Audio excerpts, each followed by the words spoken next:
This space was downloaded via spacesdown.com. Visit to download your spaces today.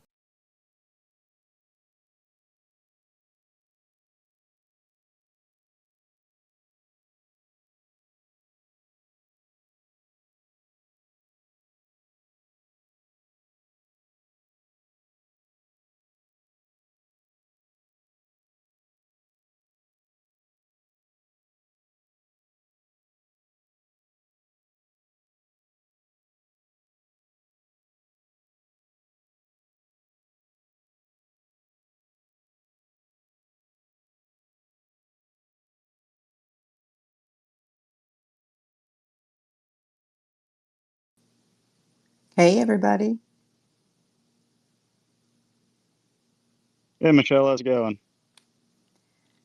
It's going good. I'm excited for this space this morning, or this afternoon or Cool. evening, depending on where you're tuning in.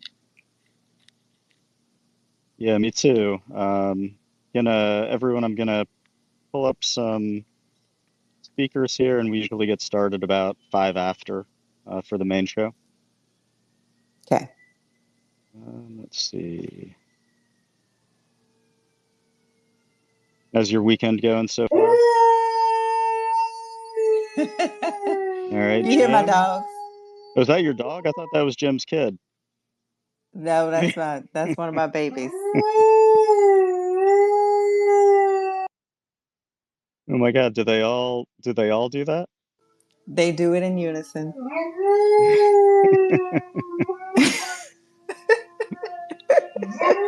Oh That's my pretty God, funny. how many of them is that right now? Is that just one or is that multiples? It's 3 right now, but I have Okay. 7. I'm 7 American currently Akitas.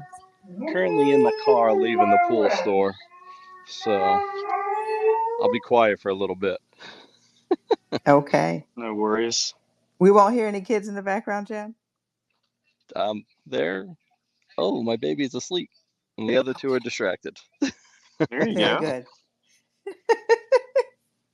I'm currently at my kid's baseball game. I can see him out on the field somewhere, and I'm like hiding way deep into the shady part of the venue. So it could be all good on my side That's too. that's great.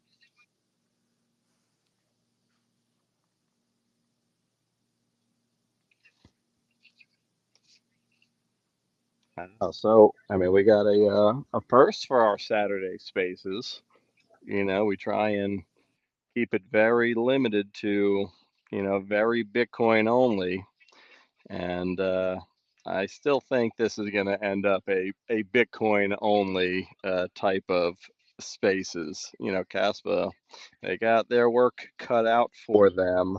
I don't think it's going to change a thing. There is no second best, as the title says. So, but you know what? There are many shit coins in the sea out there, just like fiat, right? Fiat has so many different applications out there. You talk about TradeFi, and you got so many derivatives and different ways to gamble for most people, or lose your money. So I don't see how it could be any different. Yeah. And I think Well, we're here that's to a learn. We're it's here a to, big yeah. we get a really bad rap as a Bitcoin community as being closed-minded and toxic, and we are. Like, let's be honest. Yes, of But course. this is a moment where we can say, all right, let's hear you out. So let's do it. Rob, if you don't We mind, I'll share a few words before you start, like set the room and get it going. Yeah, go for it. Okay. Let's We're at roll. 11:04-ish. Yeah, we're good. Like Jem was saying, this is the first time we've held one of these types of spaces where we're having a debate with a community that is not part of that is not the Bitcoin community, but we're excited. And it's amazing to see how many people are showing up. I'm sure this is going to be one of our biggest. And if everybody will bear with me for a moment, I have a couple things I want to address and say as we set the room, or before we officially set the room. So first, I wanted to share. a little bit of context about how the space came about, because it's a very controversial decision for both our Bitcoin Army community. Like, everybody is not in agreement with this, by the way, as well as with I've been fighting the Kaspa community, trying to, defend our title and of the space and all that stuff. So I think it's important that you understand a bit of context. So the Kaspa community has been very active on the timeline. I first noticed this because AA was going back and forth with a few Kaspa members and making a few Kaspa posts, related posts. And many of our Bitcoiners have never even heard of Kaspa, including me until most recently. And there's been some discourse. There's been conversations back and forth. Some were cordial, some not so cordial. Even one of my posts where I'm just, sort of playing and making fun of the discourse got a little controversial.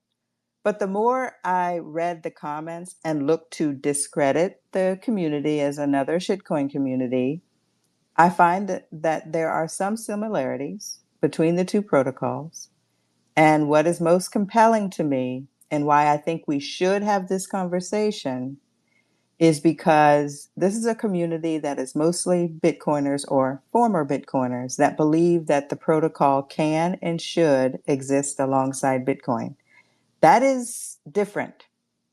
And from what I understand, you all can correct me later if I'm not saying this correctly, is that they believe Bitcoin is the store of value, and Kaspa can solve the problem of scaling medium of exchange.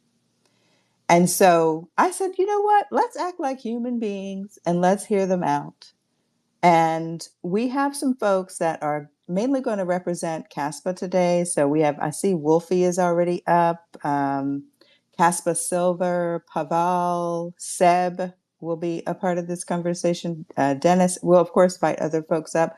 But what I've found about this group of guys is they're very respectful and knowledgeable about the protocol, both Bitcoin and Kaspa. And they seem to share our perspective that this is a revolution, and it's more than, and the revolution is against fiat currency and the debasement of currency and the theft of our time and our time and our sovereignty. But it's more than about number go up. So that being said, I also want to make some things really clear because Jem already went there. We are here on this, the folks we have on this panel hosting the discussion have a point of view. We're not hostile, but we will question, we will poke holes, we will fact check, because we've invested our time. We've made the mistakes. We've done hours of Bitcoin education and research. Our whole mission on this platform is to educate and bring people together to amplify voices around Bitcoin. We are not shying away from that, okay? We believe it's a freedom revolution. So you should expect that we're not neutral. And some may say that this is closed-minded. I call it honest. Okay. My hope is that we can have a civil conversation, and I'm going to share a set of rules and post them at the top of the space. But let me just run through them real quick so that everyone is clear before we get started. So, one, we want to be respectful. No name calling, no insults, no personal attacks. So if that should happen, you will be muted and booted. Okay. Let's stay on topic. I want to avoid discussions about race, ethnicity, nationality, political views, etc. We're here to just talk about, the whether or not Kaspa could really have solved the trilemma as they claim. And then let's keep it brief. Keep your questions or comments to 3 to 5 minutes at the max. And we have a lot of people here today. So once you have spoken and you're done, go ahead and step down to listener so that we can bring other people back up to the speaker panel and get as many people speaking as possible. So with that, I will turn it over to Rob so that he can finish setting the room. All right, thanks, Michelle. First, I want to echo everything that Michelle just said. I'm in complete agreement. We've been talking about this space along with Jim also. You will find if a lot of you guys that don't know me, Michelle, and Jim, all three of us are absolute Bitcoiners, and we are not Kaspa people by any means, but we all three are also very open-minded. So if we hear good points, I'll acknowledge it. As for how we are going to run this space, again, I'm going to be mostly a moderator type to keep things moving along. If I see things that we want to move forward from, I'm going to do my best to keep it appropriate and on track and fair, also fair. We are going to want to hear from a lot of different people. And the biggest thing from what Michelle was saying too, is I think this is a good thing. I think it's a good thing for the Bitcoin community, the Bitcoin Army community. Maybe it will be a good thing for the Kaspa community. I don't know yet, to be quite honest with you. I have some thoughts, but I'm going to leave most of the Bitcoin thoughts to the other speakers, and I'm going to, again, try to do more of the hosting, modding type thing here. So with that, I'm going to go to our third host, Jim, if he wants to say anything, and then we will get started full on with the debate. Or if Jim, if you want to open with some debate remarks, that is cool too. Yeah, I mean, if you know my background a little bit, I tend to chart, I tend to trade a little bit. I've done TradeFi, so I'm definitely into certain diversity. We a lot of us have real estate portfolios, things like that. So, we want to advance ourselves, regardless, right? A lot of it's financial freedom as well as breaking away from the ties of government control. So I back everything that Michelle and Rob has said, and our eyes are not completely shut and say, okay, this is the only, there's only one way, but our eyes have been wide open and opened completely when we found Bitcoin and understood it. And compared to fiat, compared to everything else, that alone is such a strong tie. And I feel like it's that way for probably everybody, because how can it not be, right? Look at what it's done, the best performing asset, since inception, and you can't create any more. There's so much power involved to get it to where it's been. So to stray from Bitcoin for any reason at this point in time is going to be a challenge for anybody. Now, in regards to trading vessels, things like that, I mean, they're a dime a dozen. So that is going to be a hurdle, I think, for their community. But I don't want to come across as hostile by any means. So anything that I say that comes off as hostile like shitcoin and things like that, it's part of the nature, right? We got meme coins out there. We got so many things out there. That that alone shouldn't deter the Kaspa community, because someone's using an adjective that might come off a certain way. So I don't want to come off, boys. Sorry. Of course, the first time they start talking is when I talk. So I just want to kind of lead with that. I would love to start with some challenges for the Kaspa community, because I think they're such giant hurdles that I'm not sure they'll ever be able to overcome them in this chat in the spaces here, or in a certain amount of time. So for those that are replaying this and listening, I want to get those challenges up front, and then kind of gives them a starting point to see if they can ever prove that they'll be able to show that they've defeated those things, which again, I know that just isn't the case right now. So that being said, clearly the issue for Kaspa and many other communities is transaction volume, right? The adoption would have to go so fast and go so through the roof in order for it to be viable. And the biggest hurdle that I've seen for Kaspa is their mining mechanism. Yes, it's proof of work, but it's very different from Bitcoin, right? It's a different algorithm. It's a bunch of blocks a second.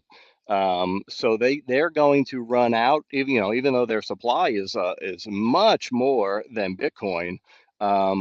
They're going to run out of coins in about the next decade, right? So as a someone who is mining or going to put an investment in miners to try and secure that network, and then after 10 years or so have to rely on a massive amount of transactions, which they may be able to handle, right? I'm not saying that they can't handle it, right?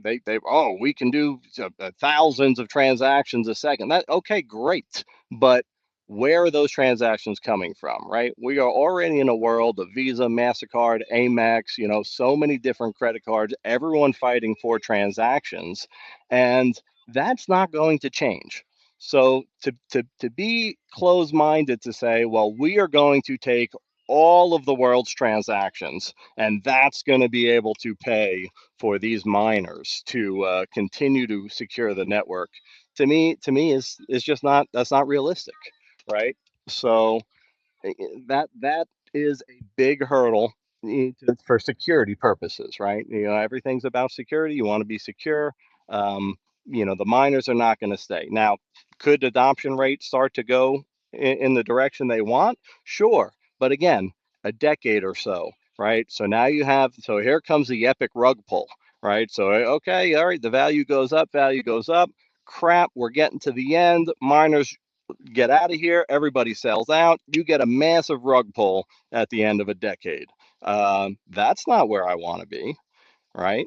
And then my other concern is it's young, right? It is young, that it's new technology. It hasn't really been fully proven, right? I didn't start to Bitcoin till 2016, 2017, and by then I'm like, okay, wait, this has been out for 8 years already. I mean, that's pretty proven, to me. So and the amount of power it takes to secure this network. So I think Kaspa is too early to really try and put any of your hard-earned energy and money into. It's definitely not your Bitcoin into. It's just too high of a risk. Yeah. So those are like my main points with Kaspa. You still have a creator that is involved. I read a post, I think it was a Medium article or something that he made, and the second point that he made was to make himself wealthy. I saw that. So if that is not a post by him, which looks clearly like a post by him, to say that it doesn't look good, right? Mm-hmm. So Yeah. those things all are just negatives, and I don't think you can prove that by having NFTs, meme coins, DeFi, exchanges, dexes on your chain is going to give you the amount of transactions that you need to satisfy the miners in the future. Yeah. I hear So you with that one, Jem. So you're basically saying, all right, this is young and unproven. You're worried about what happens with the miners in the future and how that would impact the protocol overall. And so even if you scaled, like, what does that look like, right? And then is it really worth you giving up your Bitcoin or turning your fiat dollars into Kaspa in lieu of Bitcoin because this is not a proven protocol yet. Yeah. And it's been Yeah. And if you around for like maybe 3 years. exactly, and if you're, and if it's a supply demand, squeeze you're going for, which we have with Bitcoin, Hmm. you can say that for all the, other meme coins out there with a 1 billion supply. You get a community together, you can then, build it up, and then the price goes up. So, it's Yeah. not a number go up game that way. Um, that to me, it's still too risky. If they want it, if they want uh, uh, um, to be serious about it, then to me, if it's all about transaction volume, I'm going to wait, right? I'm going to wait. Show me. You get all Yeah. that transaction volume. You go and Yeah. do all that, and Yeah. and then when that happens, okay, maybe we'll Yeah. see what it is. But to me, it's way too early. They're unproven. They have a lot of hopes and dreams. They have some good technology, but I just don't think it's proven. Yeah. Well, can we start there actually with the Kaspa community and And I allow just them to I just got respond? home. Oh, my Wi-Fi kicked in. You good? I'm going You to be good? lost. Okay, that's all right. We'll get you back. But can we start right there with the Caspa community and allow them to respond? One of my questions, and it goes along with what Jem just said, is why are you convinced that Caspa's technology is secure when it hasn't necessarily been battle tested? It's a relatively new protocol. So just very curious about that if we want to start there. And I see that we have Wolfie. We've got Silver, I think, on. I see Do you hear me? Ayal. Yeah, go ahead. Hi, Seb here. Yeah. Michelle, first I want to thank you and Rob for inviting us for this opportunity to have this debate of the year. And I really hope the both of us can learn from each other's critical views at each other's coin. So Hey, it's Seth, always, before you begin, yeah, and I want to ask this from, glad you guys are here also, by the way. But I want to, for every CAS person, that's in here on behalf of CAS, to give us just a very, very quick overview of, like 10 seconds, who you are. And I'm also curious, very curious, and we are all curious that if you are a 100% CAS person, or are you a Bitcoin also person, or if you just want to give us like, and this for everybody, like what percentage are you? Because I've seen a lot of, I had never heard of CAS until now, but I've heard a lot of the people that I've been looking around and exploring and communicating with you guys, I've heard a lot of people that are CAS people, but are still very much in Bitcoin. So like, they Hmm. might be 90% Bitcoin, 10% CAS. And I think it'd be very helpful in an intro to let us know where you stand on that. Are you a 90-10, a That's awesome. 50-50, Yeah. wherever you are in that range. yeah. Well, I'm 70 in cash, 20 in Bitcoin, and 10 in so-called shitcoins. Gotcha, gotcha. Yeah, Okay. All right, go ahead. yeah. Okay. Well, I'm also in the space. Well, I'm leaning libertarian and Austrian economics, and that's also a hobby of me, same as the concept of money. And that's also why I came into contact with Bitcoin very early on in 2010. In 2011, January, before there was any other coin even, I registered the domain name altcoin.com because I was thinking there will be more like this, but then different. I sold it, by the way, in 2017, so it's not mine anymore.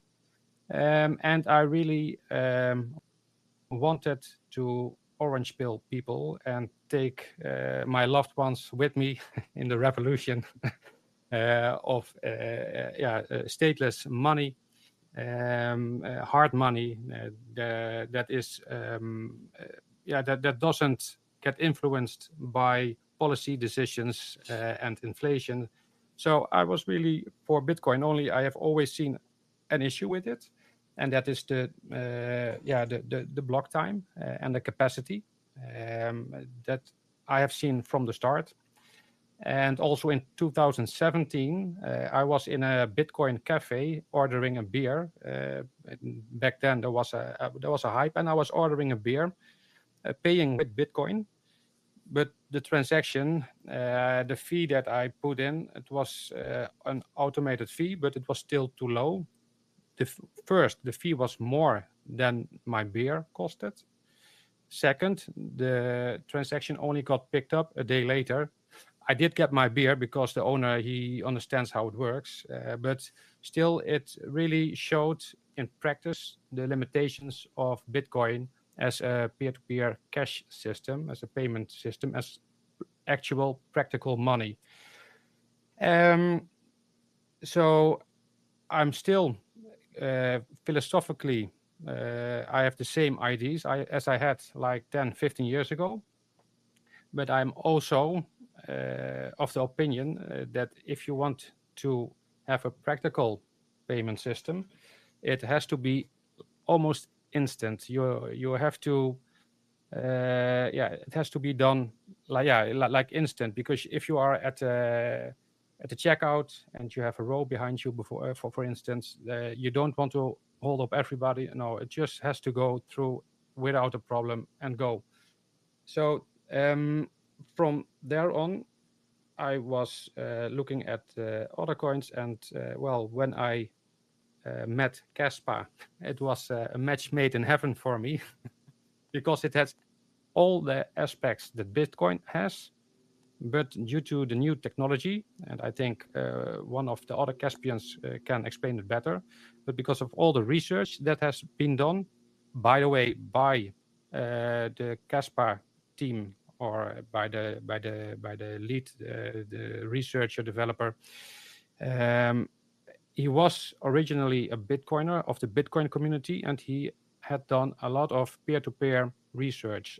Also, the first security audit, one case can say, a peer-reviewed in 2013, a peer-reviewed paper was published by him and his mentor. And it was all to help to establish Bitcoin as a real store of value and to gain credibility in the world. He had several follow-up studies done about Bitcoin, only there is a big culture shift, I would say, between the Bitcoin maxis still and also the Caspians. And is that the Bitcoin maxis, they have the view that Bitcoin is perfect and nothing should be changed at all. And that's really, really one of the discussions that has been going on for ages since the start. Mm-hmm. And in the end, Jonathan Sampelinski, he said, well, I'm going to start the own coin with all the research he had done. And thus came about Kaspa with all the new improvements, all the things that Bitcoin could has been put into place in Kaspa, and it is still being developed to make it even better. So Kaspa really has the culture of improvement and development, and keep learning and making everything better. So that's a big difference, I think, philosophically or culturally, between Bitcoin and Kaspa. We share the same basic values of stateless hard money, decentralized. You cannot censor it. It's yours. Nobody can touch it. Nobody can inflate it. It's really good money. But Kaspa is going very fast. So do you believe like that's it? It's only going to be Kaspa and Bitcoin. There's never going to be other currencies or other networks? By the way, Michelle, could you please check, because I see that Pavel and Dennis asked to be a speaker. I'm not sure if they are added yet. Who are they? Wolfie? Pavel and Dennis. Pavel and Dennis. Okay. Well, got you. The concept of money is a hobby of mine. Also, when you are looking in the history, there is no moment or place in history that there only has been one kind of money. There always has been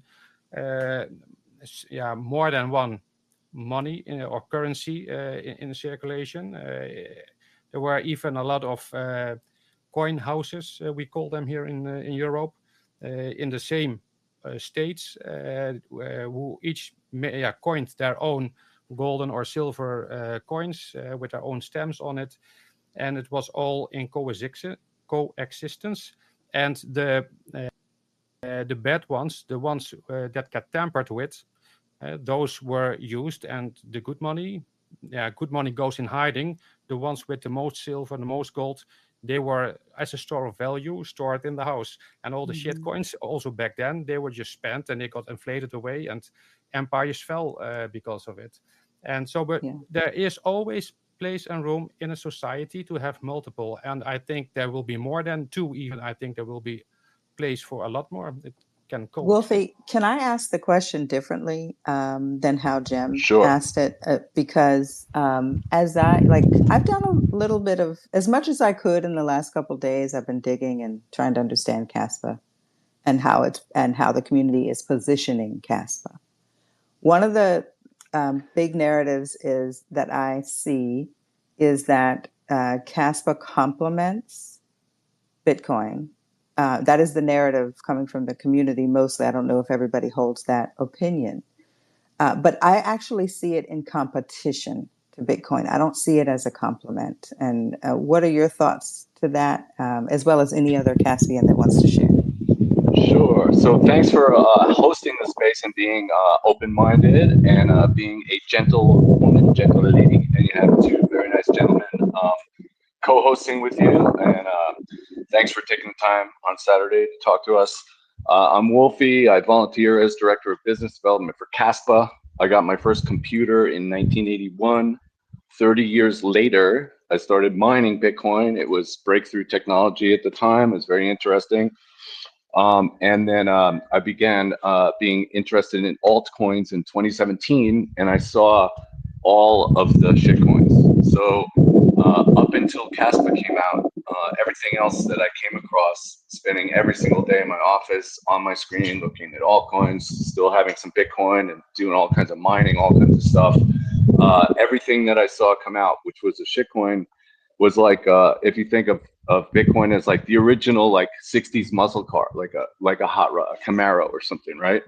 All the shitcoins that came out were just like, take the Camaro and put on different wheels, put on big mufflers, put on a different carburetor, and say it's something special. But really, it's a Camaro, but it's even worth less because it's not factory original. Kaspa is a breakthrough in distributed ledger technology in that it has multiple blocks, parallel blocks. So it's a block DAG. It's not leader based. So in Bitcoin and blockchains, when you have one block come out every 10 minutes or every 12 seconds, doesn't really matter. As long as one block is the winner and it's a blockchain, then that block gets to be the boss for that period of time. It picked, one centralized authority or entity or device picked what's going to win and which transactions are going to be inside the block in what order for that short duration of time. So it's centralized. Kaspa is decentralized because we'll have 6 or 8 or 10 or 12 blocks happen at the same time. So this opens up all sorts of new things that a blockchain could never do. So now with that in mind, Bitcoin is still remarkable in that America has some and they're not getting rid of it. That's remarkable, which I love about Bitcoin. Bitcoin is Granddaddy Orange. It's been in the game the longest. It's completely secure, the largest computing network in the world. I love it for that as well. But the technology itself is kind of outdated.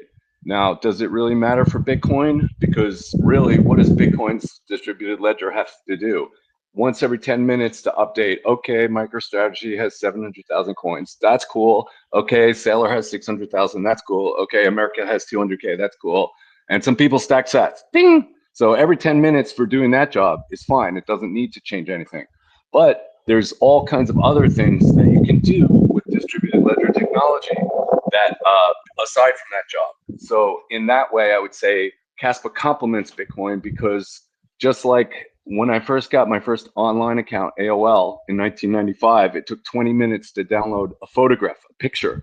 You know, at that time when I was downloading a picture, little did I foresee that, you know, that now I would have 3 or 4 TVs in my house streaming 4K movies, different movies simultaneously. I didn't think like, yeah, this is great. Soon I'm going to be able to watch movies in like 30 years or whatever, you know, like in my house that are better than the movie theater. I didn't think that because I had no idea. So what I'm getting at is Kaspa and its technology will open up doors for transactions of things that we cannot even think of at the moment. One example that's really neat, and then I'll shut up, is we have Kasia, Kasia.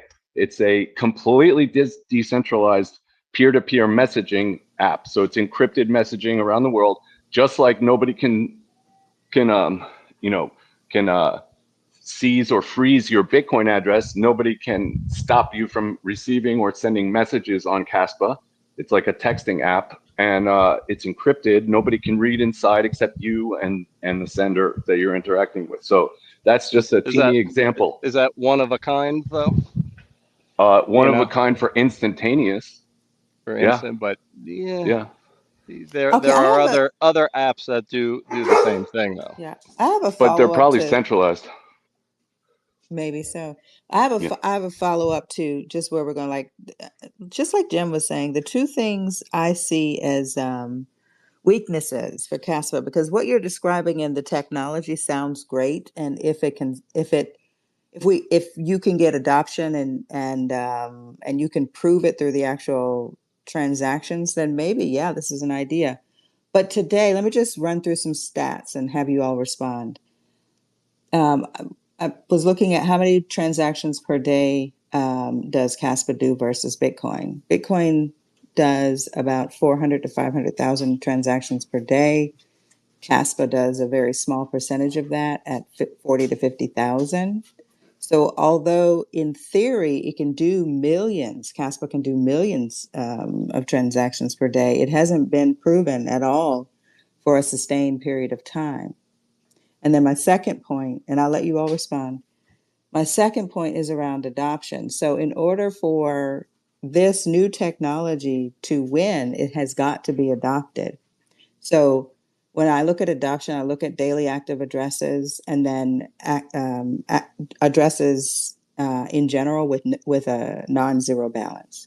So Bitcoin today has over 800,000 daily active addresses, has almost 60 million addresses with a non-zero balance, and it's expected to reach about 300 million daily transactions in the next 10 years. Kaspa only has about 15,000 daily active addresses, so that really speaks to how early we are in adoption, and only about 600,000 addresses that hold at least one Kaspa. So even if Kaspa 100x's its daily transactions from here, it will still lag behind Bitcoin's adoption. How do you all want to respond to that? I'd love to respond if I can. Yeah, go ahead. Hey, first off, Michelle, thank you for the intro. That was really thoughtful. And I really appreciate the way you framed it and the way the space is being organized and led. I think it's the way it should be. And so I just wanted to mention that first off. So just as an introduction to myself, I do not come from a finance background at all. I'm chemical and biomolecular engineering. I specialize in rare diseases. So I do not purport to come from any kind of financial background, but I do research a fair amount on a daily basis as a living. I want to address the adoption piece because Jim Gemerald, I believe, the co-host, he brought it up first, which is important. I think it's important to address, and the emission schedule and the miner security. We're not shying away from that, and that's an absolute. It's something that needs to be questioned and talked about with Kaspa. The main thing that I want to say is in the future. So what I really like about Kaspa is I can use my home miners that plug into a wall, and I can secure the Bitcoin network. So, or the Kaspa network. So basically what I mean by that is I can have 140 watt home miner hit blocks on a daily basis. If you're trying to secure the Bitcoin network using a BitAx or a Nano 3, you can't do that. And so you can't directly secure the Bitcoin network. So when it comes down to the time, and was it 2038, 2040, whenever the coins are all mined, yes, the network will have to rely on fees. But at the same time, I don't have to use, you know, uh, a, an energy hog to secure the network, because if you're relying only on fees, you're going to need a big machine to do that. But with Caspa, it's so decentralized that, again, my tiny little home miner that costs me peanuts on a daily basis can actually hit blocks and secure the network. So I think that's an important consideration. One thing I'd like to say too is that adoption wise, Caspa is an equivalent age of Bitcoin September 8th, 2012 or 2012. If you look at how old Caspa is in terms of Bitcoin. So yes, it's an unproven technology, but it's still young. And so that's why I'm thankful that we can come here to talk about it, because we do need adoption. But the only way we're going to get adoption is from like-minded people like you, like Bitcoiners who understand proof of work, who understand security from a Nakamoto consensus perspective, who understand scarcity and how fucked fiat is. Like, we need those kind of people to come into the Caspa space, because XRP, Ethereum, all that other BS, they don't understand these kinds of things that Bitcoiners do. And so, yes, adoption is critical, but that's why we're here talking to you all, because out of all the people in crypto, you understand it the most. And the last Hey, thing I want to say, Hmm? Sampo, Yeah, let me click back on one of the things you said. sure. Um, since you were talking about miner security, and I think Yeah, that is a big thing. it is. And Yeah. I think that one thing that we can agree on in both communities, and the reason, I mean, one of the main reasons that we even consider doing this is that it is a proof of work network. And I Hmm. think so. I think that is something we should talk about more. I'm Hmm. curious though, in my research, and granted, it's very minimal at this point. I had never heard of Caspa before, a week or so ago. Everything I read and understand is that there's no real motivation to be a miner on the network, that you can't make money on it, that the electricity costs are too high. And I'm curious, why do people even try to mine it unless, obviously if you're a huge Caspa maxi, sure, Hmm. but if you're not, why would anyone, what's the motivation to mine? Yeah, I think Wolfie can speak to that too because of the relationship that you have with Mara Digital Holdings. But no, I mean, I'm sorry, just want to add that it has done horribly against Bitcoin in the last many months since its inception. oh, okay. It's been around since November 7th, 2021, and we can probably get into that maybe later. But as far as the mining goes, I think it's twofold. I think with the efficient mining algorithm, the K heavy hash, and you can look at Mara with what they did. At the end of the day, it comes down to, yes, the price per performance in your mining machine, and at these current valuations, it probably doesn't make sense for someone like myself to have a bunch of home miners. But I think, and this goes to Jim Earld's early point, which again is true. The emission schedule is very aggressive, and so it incentivizes the release of coins early in its emission life cycle. As a means, it was designed that way to limit centralization over time, right? So get these coins out to people that can use CPUs, that can use GPUs, and get it in the hands of exchanges versus oligarchs, that type of thing. I imagine that's what their But that original being idea was. said, Hmm. is doing that early on before you Hmm. hit adoption, you're going to put all these coins in one wallet, right? You're going to put it into the early adopters. So that is not the best thing either. So, and to have to rely on getting adoption, while your emissions is going crazy and you're going to run out of coins to mine, it just it's I don't know. It's It's not like it complex is for sure. 2012, right? If if it Right. was 2012, you Hmm. don't have the competition out there. It is Hmm. 2025. There are too many other shit chains.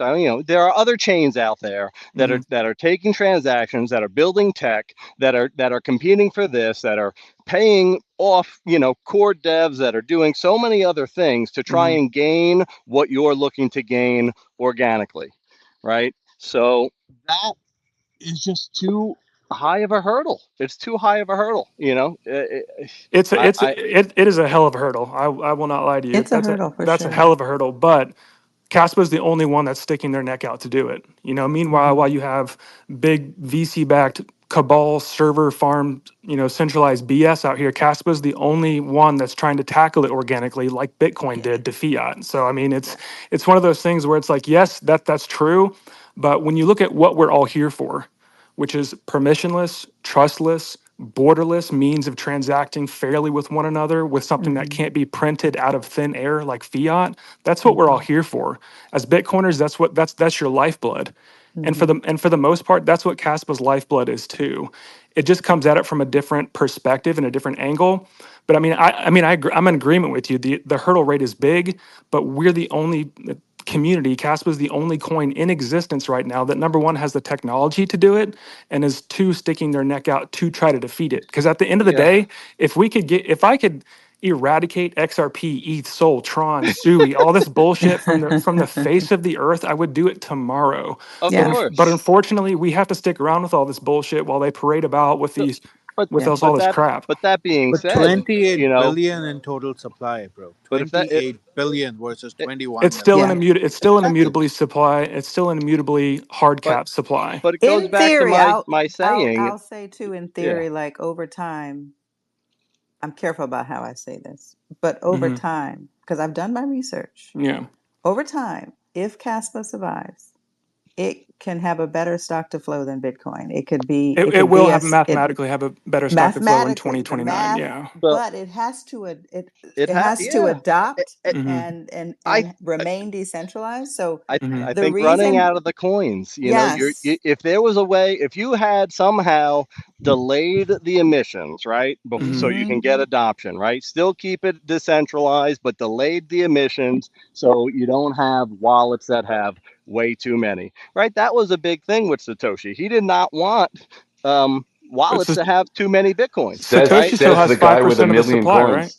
That's funny, right? Okay, but right. where is he, right? We all think it's a potential group or a potential dead guy They or a think it's the potential founder of to Caspa. me it was a philosophic thing. We're going to mine these blocks with a special edge, and Yeah.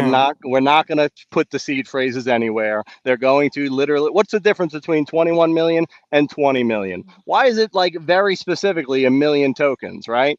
Total. So I'm with you on that.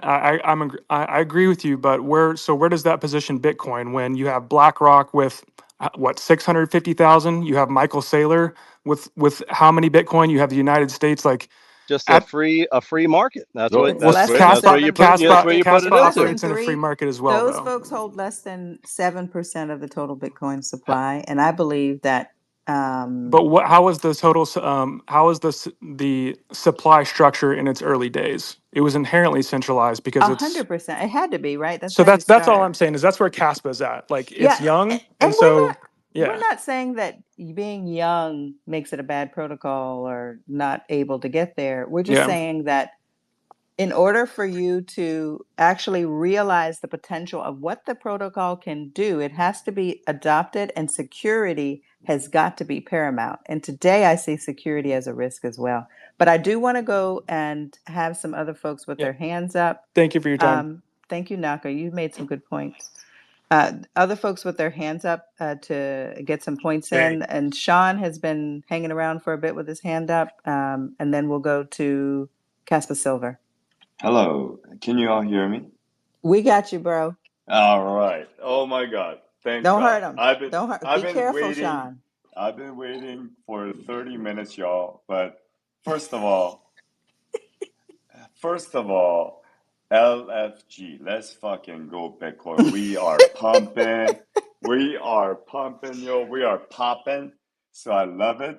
And I love all you laughing emojis. Come on, bring it out. It's BTC, y'all.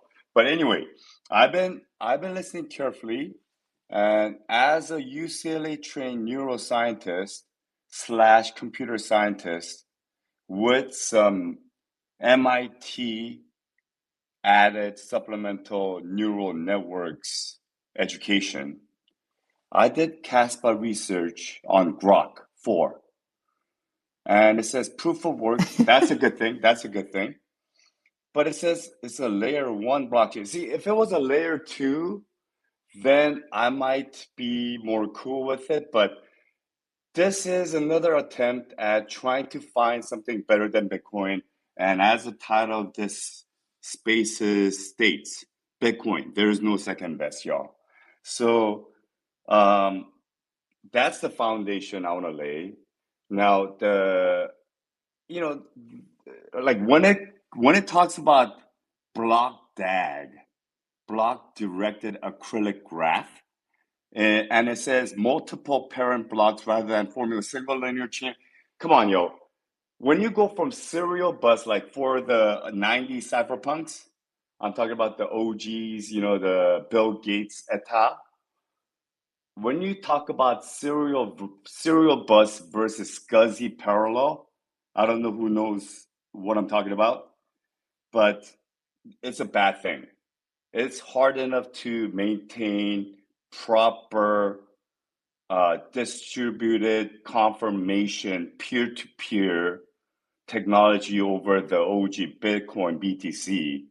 When you go parallel, shit's gonna go hit the fan. So that's the only thing I want to say, and I'm gonna sign off. Log off the speaker mode. Sure. That makes perfect sense. Your first impression, that's what I thought when I first saw it. My hunch was that it was hot-rodded Bitcoin software that was tricked into, including orphans or something. But there's an unimaginable amount of research and development that's gone into Kaspa. The basic idea started in probably around 2015, and it's been perfected by probably, not probably, the smartest guy I've ever been in the same room with, Mr. Jonathan Sompolinsky. He wrote Ghost for Ethereum in 2013. That was his first try at speeding up blockchain, which brought the block time for Ethereum down to 12 seconds, which was pretty wild. That was what he was thinking about 12 years ago. So Kaspa, 10 blocks per second, is what he was thinking about in 2018, and there's more stuff that's coming out. So anyway, but thanks for your input, and I'll turn the mic over.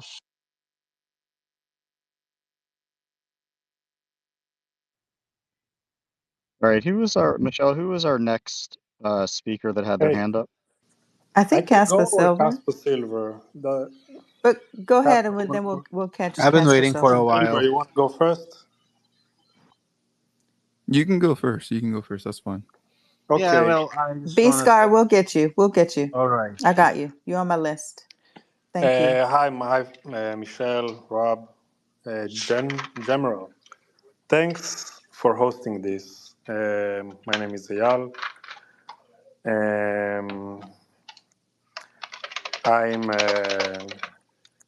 I studied information systems engineering. I work as a product manager today at Google, in Google Cloud, in Kubernetes engine. I was for a while part of the team that was working to bring Kaspa to mainnet for a while, not for all the time. I hold both Kaspa and Bitcoin. I love Bitcoin. I love Kaspa. And really, thanks for hosting this.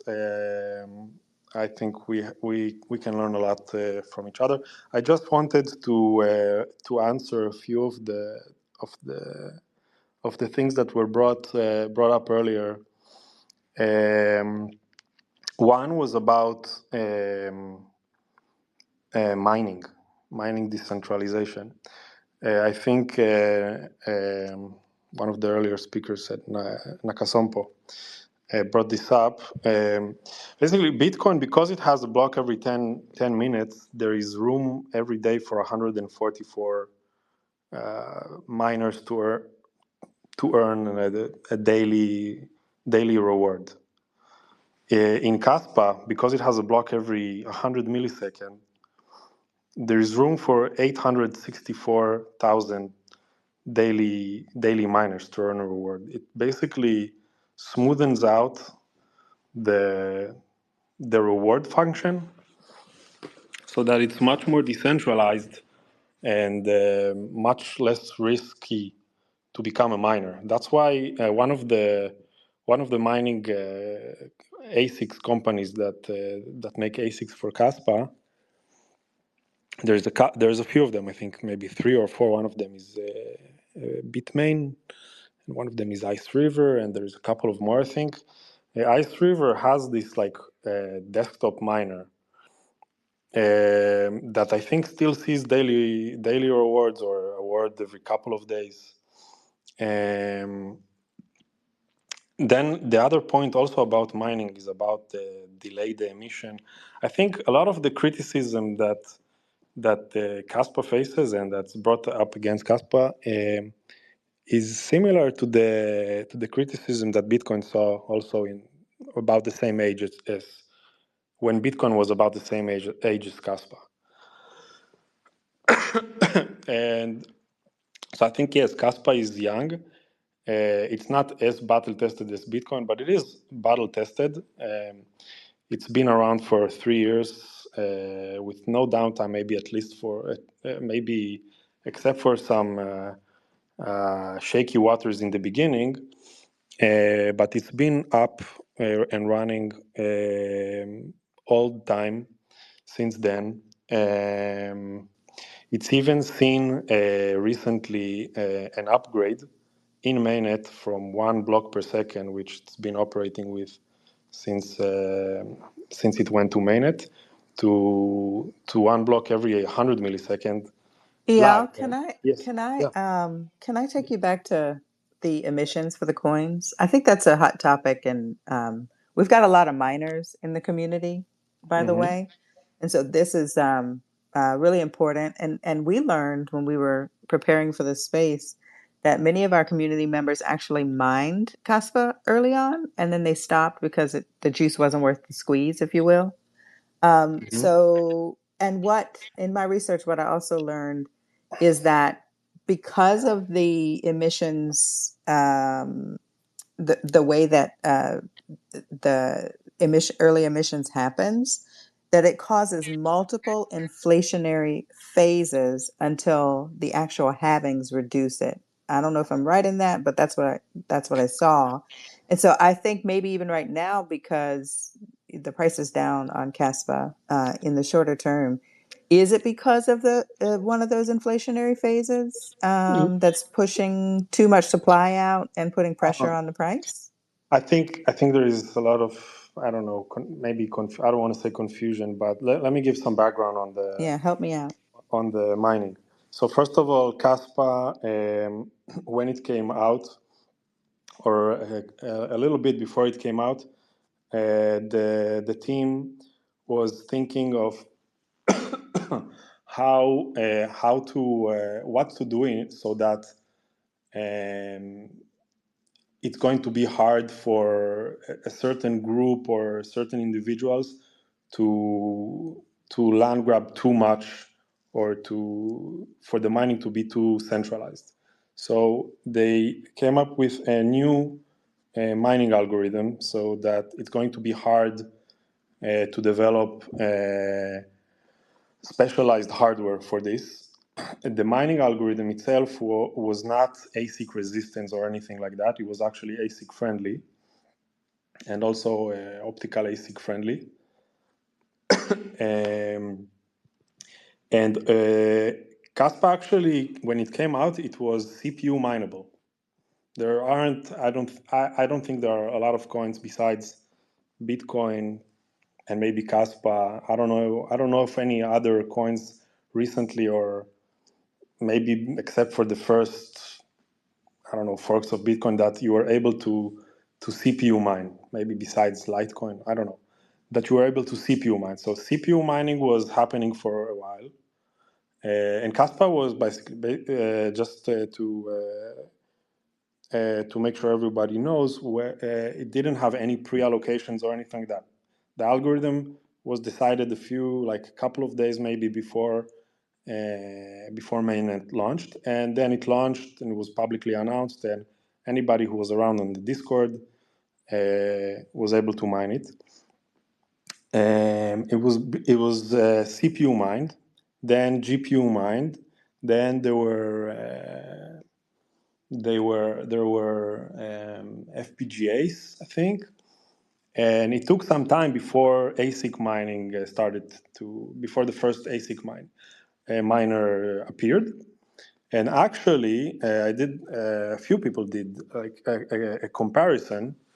The amount of emission of the percentage of emission of Kaspa that was mined by CPUs, GPUs, FPGAs until the first ASIC came, or until ASIC became dominant, ASIC mining became dominant in Kaspa, is about the same proportion as on Bitcoin. So on Bitcoin also, ASIC mining became dominant around 60 or 70%, and also Kaspa. It happened Okay. around the same time. I think maybe Bitcoiners from your community were mining Kaspa maybe by the time it was GPU mineable. Possibly. So Then I, Hey, Michelle, can I ask you a question, Michelle?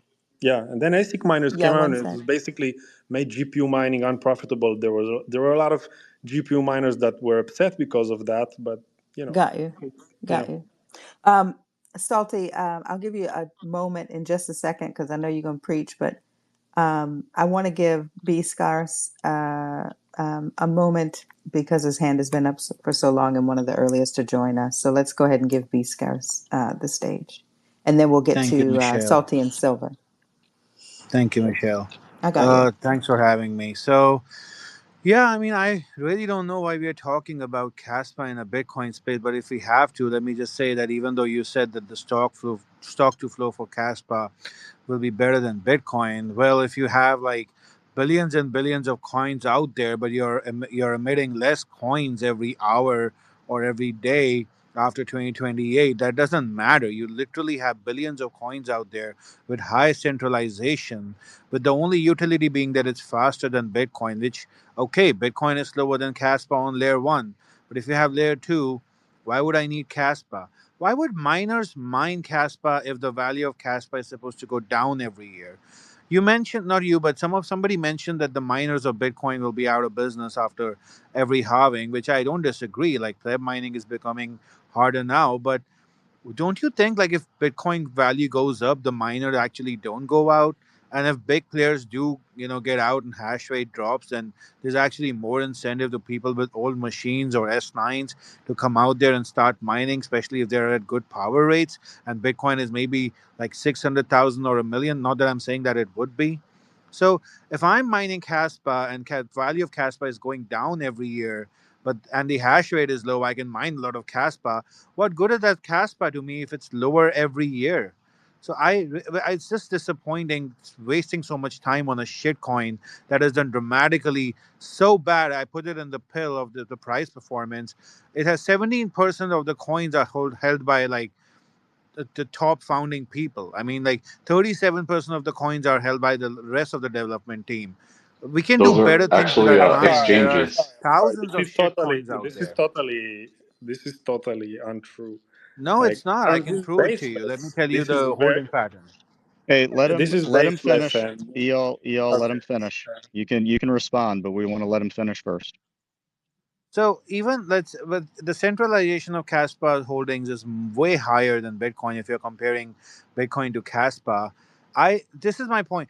So many coins out there that they say they have better speeds, low fees, but those are utility coins. So if Kaspa is a utility coin, I have no problem with it. I wear a different jacket every day. I use different things to get by in my day every day. I have to sell Bitcoin to get those things because they are convenient. If I have to use a shitcoin for convenience, I'll do it. If you consider Lightning a shitcoin, I'll use it for utility. I'm going to store my value in Bitcoin. Thank you, because that's the only thing I need. I only need water to drink and survive. That doesn't mean I use that particular thing for everything. So if you're a utility, I'll give it a pass. But if you're going to compare Kaspa as a store of value to Bitcoin, sorry, it's absolutely going to zero. It's absolutely shit price. There's no price value to it. I have a friend whose husband mined Kaspa. He sold Bitcoin to buy Kaspa miners. They are absolutely wrecked in financial terms. So thank you so much for you ruining their lives by shilling this absolutely Chuck E. Cheese Ponzi coin. All right, let's Scars, get you a made some good points. we can get a Can I response to that. can I say this? Yeah, Can go I ahead, say Michelle. something real quick, Rob? Scars, you made some good points, but you're towing the line on the respect, bro. I'm sorry, I'm just a toxic Maxi. I apologize. I know No we disrespect cannot help intended. ourselves. I get a little toxic too, but I just want to make sure we don't go too far. Thank you. Let's keep the conversation healthy. Look, I want to answer that. First of all, I mean, there are a lot of misinformation in what you're saying. You're comparing, I don't know, time frames, talking about price, talking about. I mean, I just want to state this: like Kaspa and Bitcoin are very similar um, in ethos, in technical terms also. Besides, the difference is quite small, actually. If you go and research this, the difference is quite small.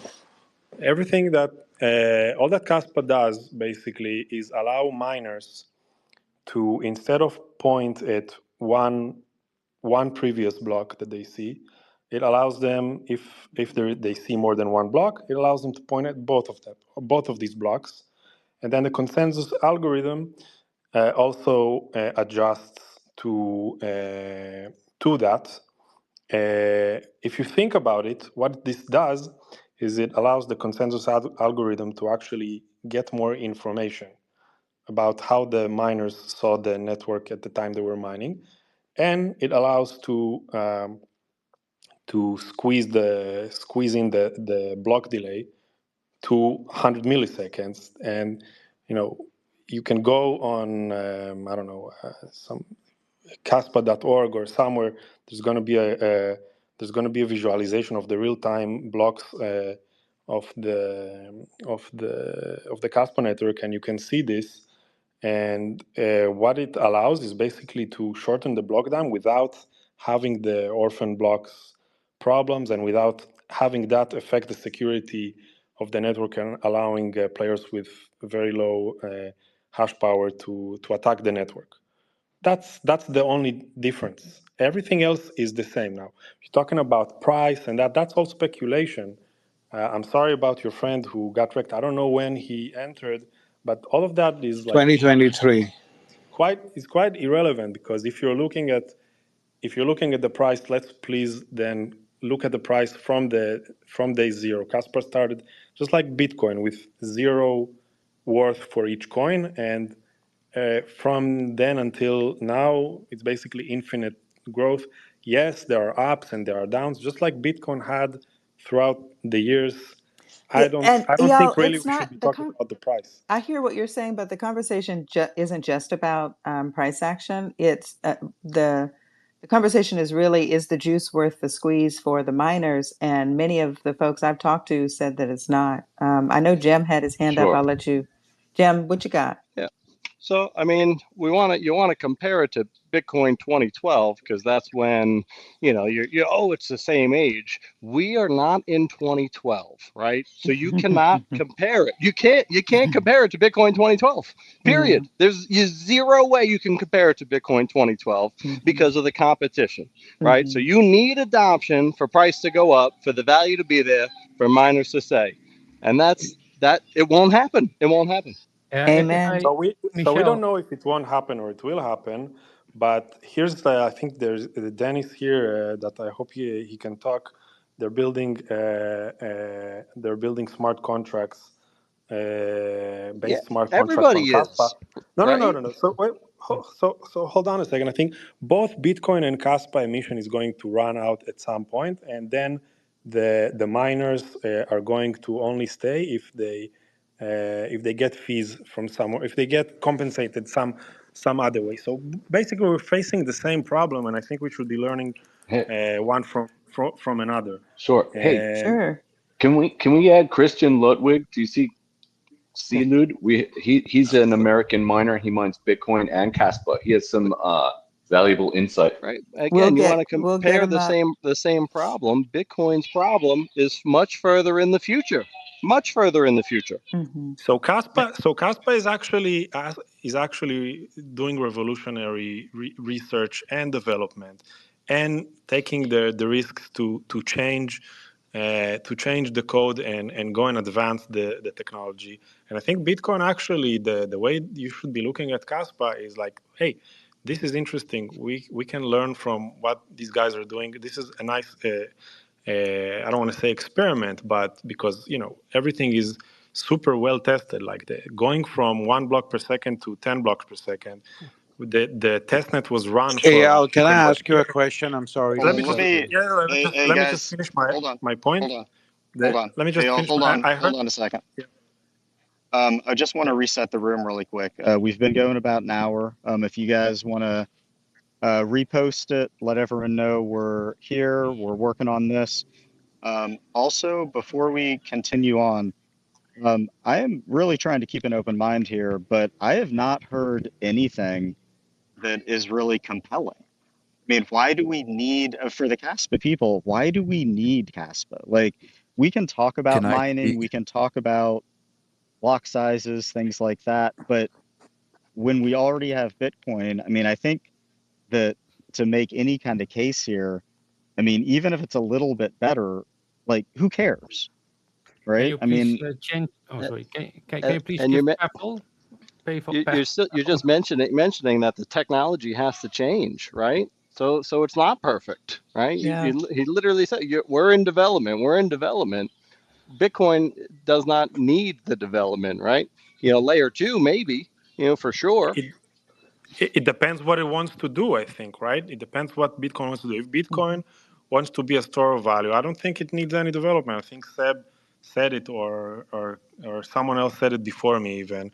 And I don't have anything against Bitcoin. I hold Bitcoin myself. I hope it goes to the fucking moon, right? Just but and when Bitcoin goes up, it takes the whole world is looking at crypto in a more positive way, and I love it. I'm just thinking like that the mindset that, hey, why do we need to just everything else is shitcoin. Yes, 99.99999% of everything is shitcoin, but there are some Including Kaspa. some you could say you're entitled to say that. Can we get all Christian right, on? let's Can we do, get Okay. Christian Ludwig on? Can we pause for a moment? I want to just give some awareness to what's happening in the room right now. We have 12 people requesting to speak in the full speaker stage. I'll The go speaker down, stage is. Michelle. Thank you, baby. Thank you, Hat. And But just yep. one question to Eyal. Eyal, what's your holding ratio to Bitcoin to Kaspa? Just in good percentage. question. Like 90 to 10. Which way? 90% Bitcoin? The other way, Okay. Well, 90% half Casper. one, half one staying for a bit.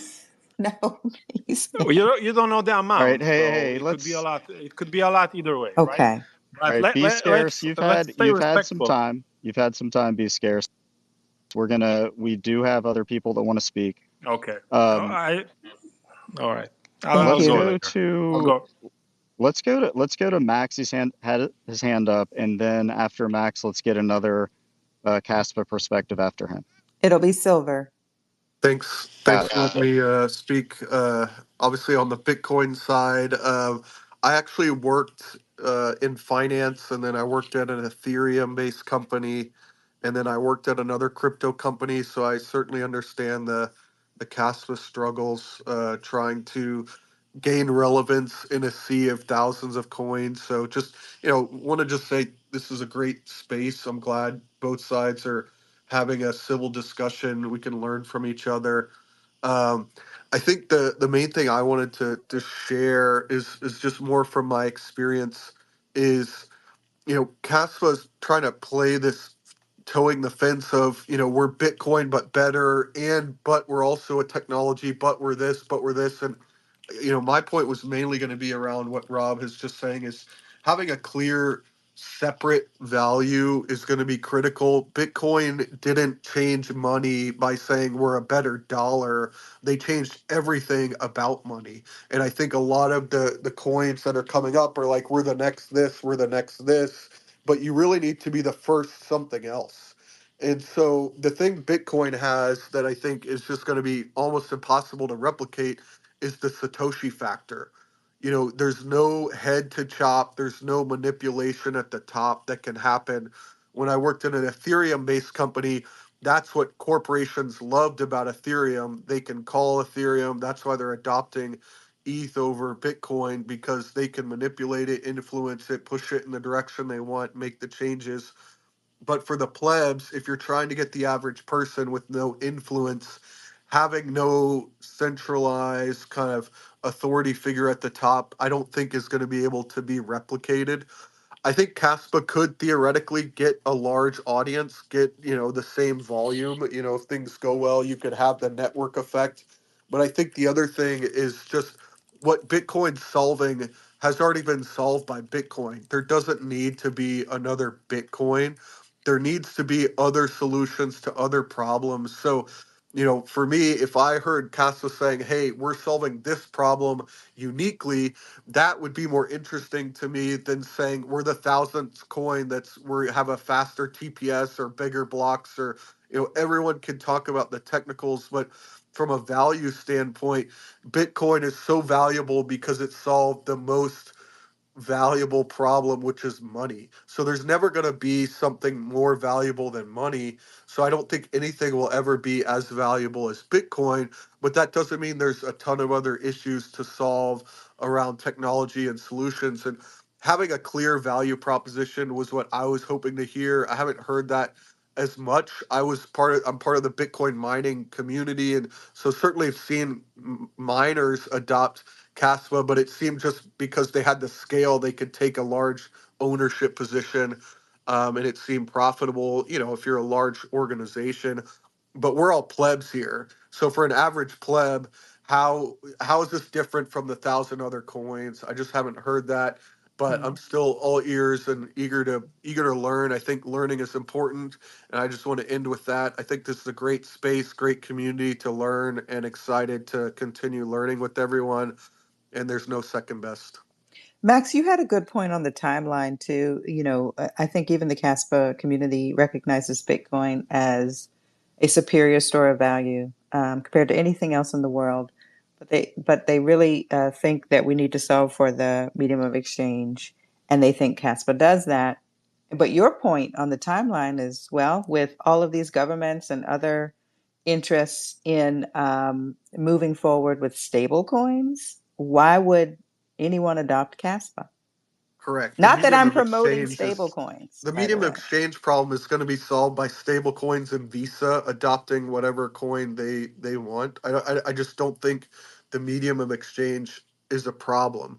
We're not all holding Bitcoin because we can exchange it. We're retiring our bloodline. And so I think going after a problem that doesn't exist is not helpful, because, you know, it just doesn't exist, and stable coins are going to be the medium of exchange for.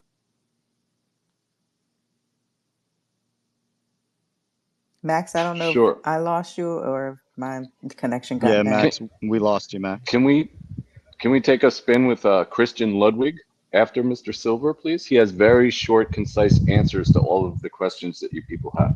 Is he up, Wolfie? He is. It's Christian Ludwig.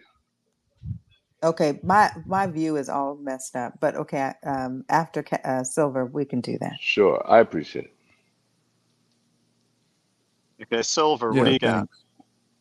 Yeah, do you guys hear me all right? Yeah. Yep. All right, great. Yeah, so I'm Kaspa Silver. I run the Kaspa Silver YouTube channel, and I joined Kaspa back in 2023. And I also am a big fan of Bitcoin University. A lot of my knowledge comes from him, and my channel is actually inspired off of Bitcoin University. And I'm very young in the space. I started in crypto right when I turned 18. I'm only 23 years old right now. And I learned a ton. I made a lot of mistakes, got wrecked, and then got on the path towards sound money. It led me to Bitcoin. While I was studying Bitcoin, it led me to Kaspa and what Kaspa offers to the world and humanity. Presents things that are just undeniable to me to ignore and sit back and not get on the train for this. So like for me, Kaspa is the first ever proof of work to maintain similar security and decentralization of Bitcoin, but can actually scale to meet today's demand in terms of technology. At the end of the day, yes, we do need sound money. We need something that is decentralized, permissionless, and is money. But these things that we're talking about here, Bitcoin, Kaspa, are technologies. And history has shown us technology always advances. It does not stagnate and just remain the same. And even if you're looking at, if you read like the Bitcoin standard, it teaches you how money over time has always changed to something that is better over time. Now, personally, I'm not in the camp that Kaspa is here to simply just like replace Bitcoin, but I don't think it is right to say Kaspa is the next Bitcoin, because if it's the next Bitcoin, then personally I believe it will fail in what it's trying to achieve, because the whole point of Kaspa is that it's meant to be used. One of the flaws that I see in Bitcoin in the longer run is that basically a lot of people, there was like an analogy talking about drinking water or whatever, but to me it seems with Bitcoiners, a bunch of people are storing a bunch of water bottles but never actually drinking them, and that's going to be a problem in the future, because proof of work systems by default can only survive if they are used. So yes, the arguments against Kaspa that, like where you're going to get your adoption, are still true for Bitcoin today. The only difference is that Bitcoin has more time. And I think it's also just something to set the framework here that Kaspa has had a 125,000% run against Bitcoin before going into its first actual real bear market. For when I joined Kaspa, the bear markets for Kaspa were 90 days, and it was consistently a bear market for 90 days, 75% crashes, and then new all-time highs. This is the first correction, and Kaspa cannot even correct more than 75%, 80%. Bitcoin had 99% corrections in its early days. And of course, we cannot compare Kaspa to 2012 Bitcoin because it's not the same. And the developers actually knew this. And this is why the emission schedule was created. It's because of the fact that it's not 2012, the emission schedule had to be faster. Because if not, you had to pick your poison. You would either have a slow emission schedule and you have a bunch of people that will get the supply, ASICs will come online with barely of any of the supply out, and then there would just be a bunch of ASIC companies holding all of the Kaspa supply. Or you can have a rapid emission schedule and you allow CPU, GPU mining to take place over time. People will mine those things. And I actually recently just did a video because there was a Litecoiner that was trying to say that Litecoin's superior to Kaspa.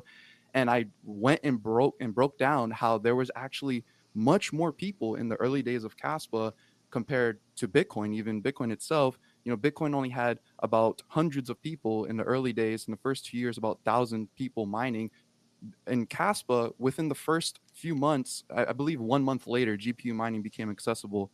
And there's a huge GPU mining community on YouTube. So you had videos created 1 month after Kaspa started with 14,000 views when I was looking back already, and the Discord having at least 4,000 people in the Discord of Kaspa.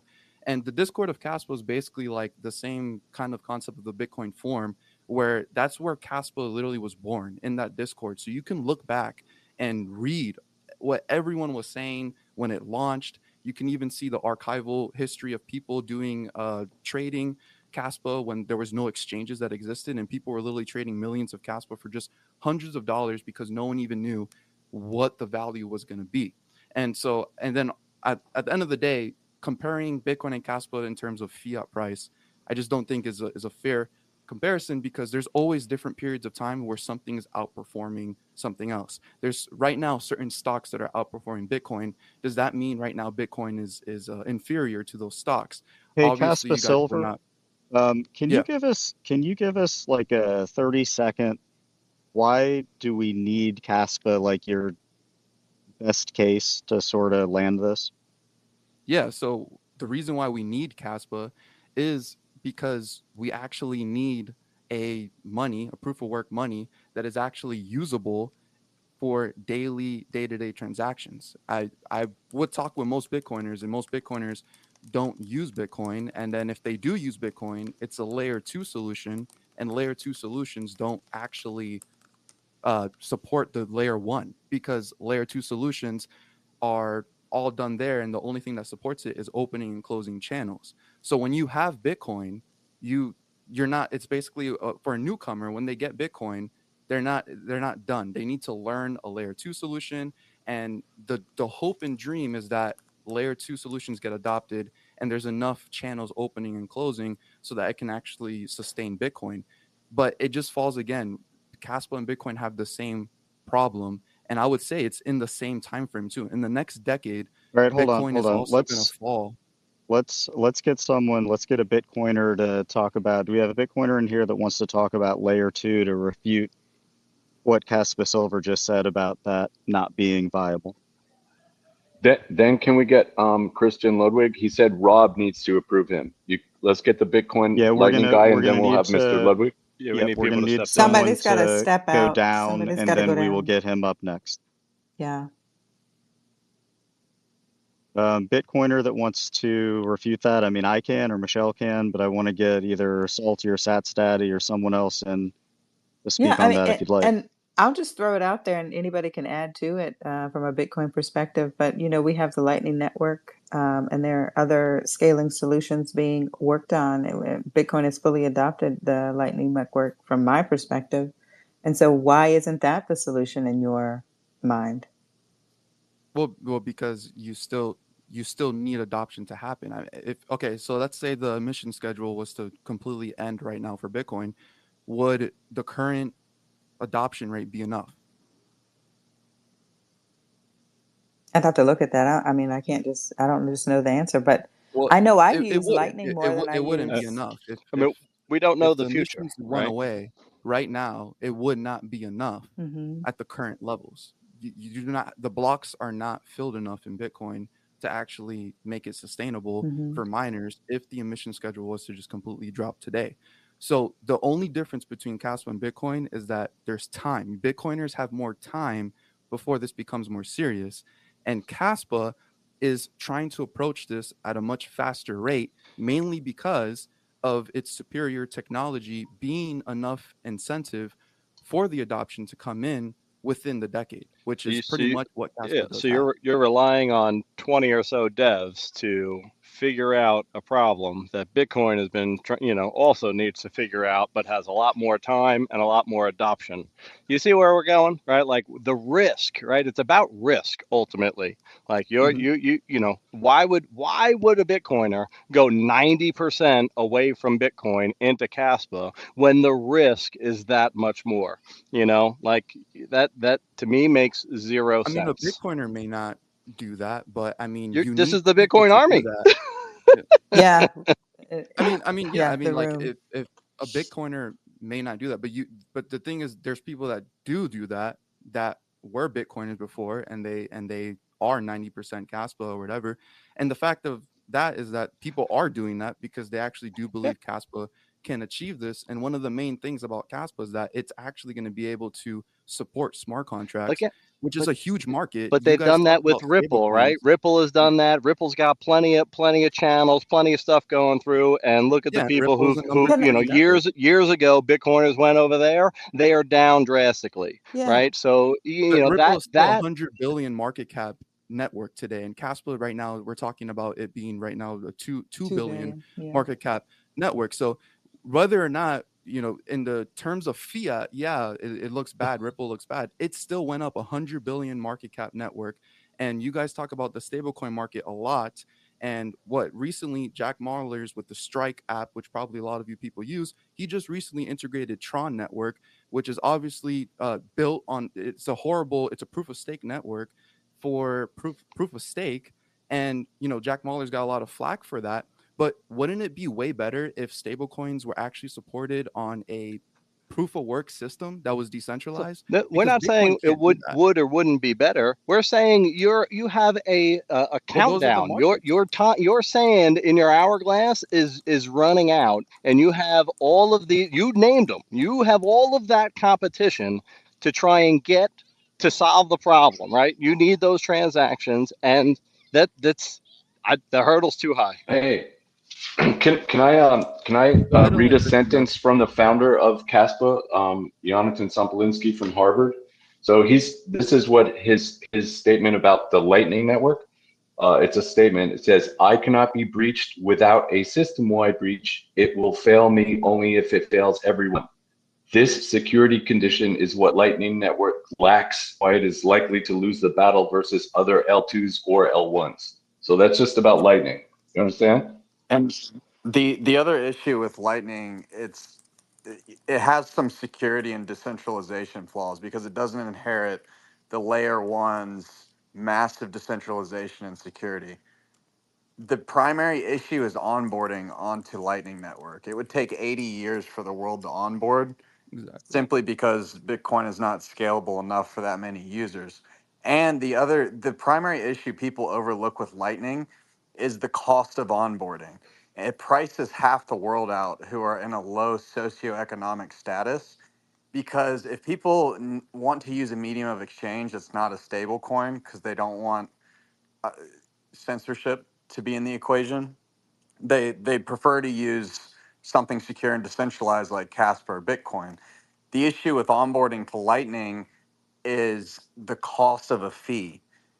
Now, wealthy people or people, who are in the upper middle class to higher class, they can afford to load $1,000 onto Lightning one time and use that for the entire year.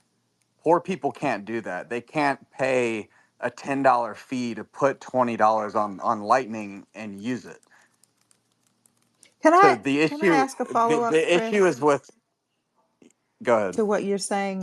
What you're saying is somewhat making sense, but why do you think it's going to take 80 years to onboard people to? Because it's not I'm confused on that. Bitcoin The doesn't have math enough of throughput if the entire world wants to onboard to the But they're Lightning not going channel to from do it the all at layer one. once.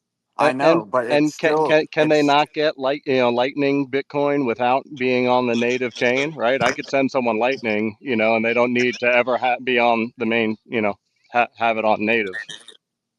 Then they're not using Bitcoin then. They're not using Bitcoin, and that promotes even more centralization of Well, Lightning. Kaspa's If not people, using Bitcoin either, right? no, So again, you're talking about adoption, and we're talking about using a layer 2, or something like Yeah, that. but the that's layer one adoption. needs to That's be adoption of, used of, for it to of actually Lightning. It's not survive. adoption of Bitcoin. yes, correct. It's still on the Bitcoin main chain. It's a layer But 2 it of isn't It core is. Bitcoin. It Bitcoin. isn't on the It's main not chain on at the all. main chain, sir. It's not on the main chain. Basically you to get to be paid in Lightning. First, you have to have Bitcoin. Then you have to lock it. Then you have to onboard the Lightning network, and for that you need the transaction. Even if you just open one transaction ever, just to onboard once, try to do that for 100 million people or 1 billion people. Even if you're using the full throughput of Bitcoin network, it's going to take you at least a dozen years, if not more. Bitcoin only does 870,000 transactions per day, maxed out. Yep. There's no Yeah, 300 million a day. Caspa has Yep. as many blocks in a day as Bitcoin has had in its entire history. Yeah, but his blocks are don't have a lot of. Look, so I haven't really gotten a More chance to blocks speak. incentivize decentralization. This is the way I look at it. I think Bitcoin is the best store of value. I think Bitcoin will always remain the king of capital within crypto, namely because of its first mover advantage, its history, the lack of a public founder. Those are that trifecta right there will never be replicated. So I think it will always be the best store of value. Caspa has the same store of value attributes that Bitcoin has, but it has support for concurrency. It can be a medium of exchange, instant peer-to-peer electronic cash, internet money, and it can also be sort of the real-time trust net of the internet. And a perfect example of that is Cassia app, which is an encrypted text messaging app on Kaspa that's live right now. And every single transaction is a message that's sent to another user instantly. So there's all sorts of DLT type applications that Kaspa can support because it's basically live real-time Nakamoto consensus. So in my mind, I hold a little bit of Bitcoin. It's the ultimate store of value, the ultimate monetary digital gold. And unfortunately, and you're entitled to your opinion that Lightning solves this issue, but I wholeheartedly disagree, especially because it prices half the world out socioeconomically. But Caspa is just simply digital peer-to-peer cash, like Satoshi envisioned. It honors all of Satoshi system rules of fair launch, proof of work security. It's decentralized, but with And it goes beyond just support for storing value. concurrency and support for smart contracts and support for to be the real-time trust layer for AI inference, real-time messaging on chain, etc. Can I say something? Hold on. Hey, I, Christian, to follow up on a couple of things you said. You said that Bitcoin you think is the best store of value. So can I interpolate that by saying that that means that most of your money is held in Bitcoin, but you're using Kaspa in a different way, and you just keep some money in Kaspa for when you want to exchange it? Is that what you're saying?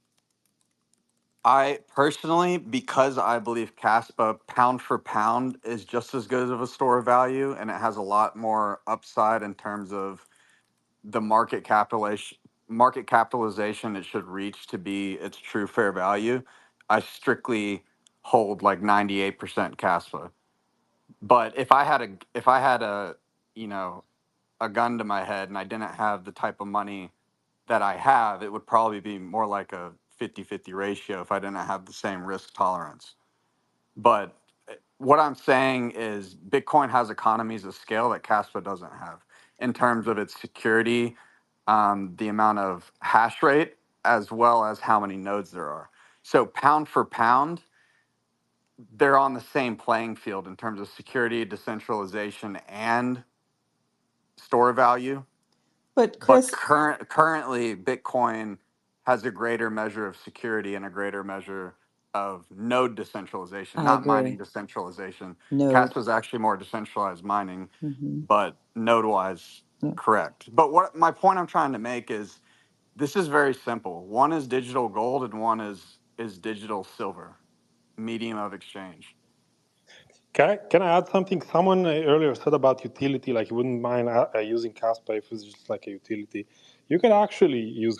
I don't see also Bitcoin going away. I don't think Caspa is fighting against Bitcoin. I think we, the crypto community, the cypherpunk community, are against fiat, and I think we should be working more together, not like fighting inside, the inside the tank between one another.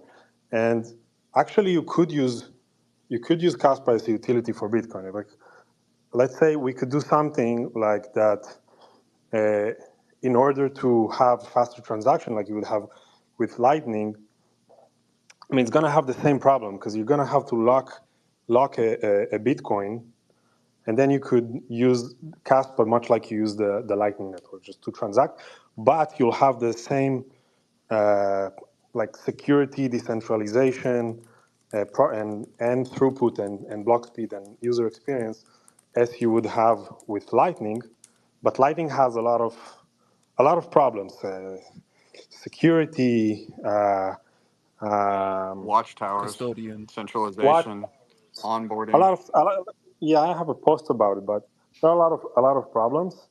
And the other thing I want to say is that the apps that people here describe, like Cassia and other apps that people are building, those are like apps with very limited programmability. Like currently, Casper doesn't have smart contracts, and the amount of programmability that you can add to it is similar to what you can do with Bitcoin, with like a payload field. But we actually have here Pavel and Dennis. I think they're Yeah, I was on just team gonna that's say, building. let's go to Pavel next. He's had his Yeah. hand up for a little while. Pavel, are Yeah, you ready to speak? Can you tell us? guys. Okay. Yeah, thank you so much. I'm super sorry. Just wanted to, give my like quick like introduction and pitch, and then just to be out of your hair, and because it's super interesting just to listen to this. And honestly, I don't have any meaningful contribution to the debate about sort of value and yeah, all this like miners economy. It's not my thing. So yeah, I can just chime in regarding L2s. So I'm Pavel. I'm co-founder of Igra Labs. Dennis here is also my co-founder. We're working on L2, on smart contracts on Kaspa, and I'm an engineer working in the space from 2017. Before that, 15 years in Web2, working on high-load systems, all them e-commerce stuff. So switched to blockchain, never regretted that because it's so much better in terms of technology and cultural impact. So yeah, I also came from cypherpunk movement. Actually, my first community was Parallelny Polis, parallel state in Prague. It's essentially cypherpunk Bitcoiner community. Huge shout out to these guys who introduced me to crypto in 2016. So it's I still share these values, but as an engineer, I think we need to have better infrastructure and evolving infrastructure to build on. Unfortunately or fortunately, Bitcoin ossified as a store of value. It doesn't have any interesting technology to offer, and it doesn't grow, and it won't grow because things which used by United States government are not going to grow, guys. Let's face it. And Kaspa is a reasonable continuation of that. Its core team consisted of really strong engineers, like we're mentioning Yoni several times, but I also want to mention Michael Sutton, who is a brilliant engineer who actually deployed Crescendo upgrade recently. It's a really amazing engineering work if you would look into that. So I think it's, as an infrastructure, Kaspa make a lot of sense. It's a proof of work, so its security properties really unique, and I think this audience can appreciate that. And I think this audience also would appreciate building smart contracts on proof of work, leaderless consensus.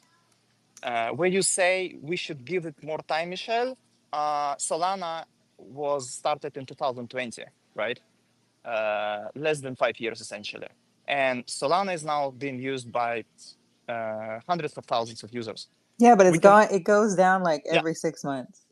It's not money. yeah. Nobody's even arguing that it's money. We're not building money Yeah, either. that one's not We're great. not building. Stable coins are money. Stable coins is Yeah, but what's this used is for not, payments. Yeah, stable coins are not money, they're currency.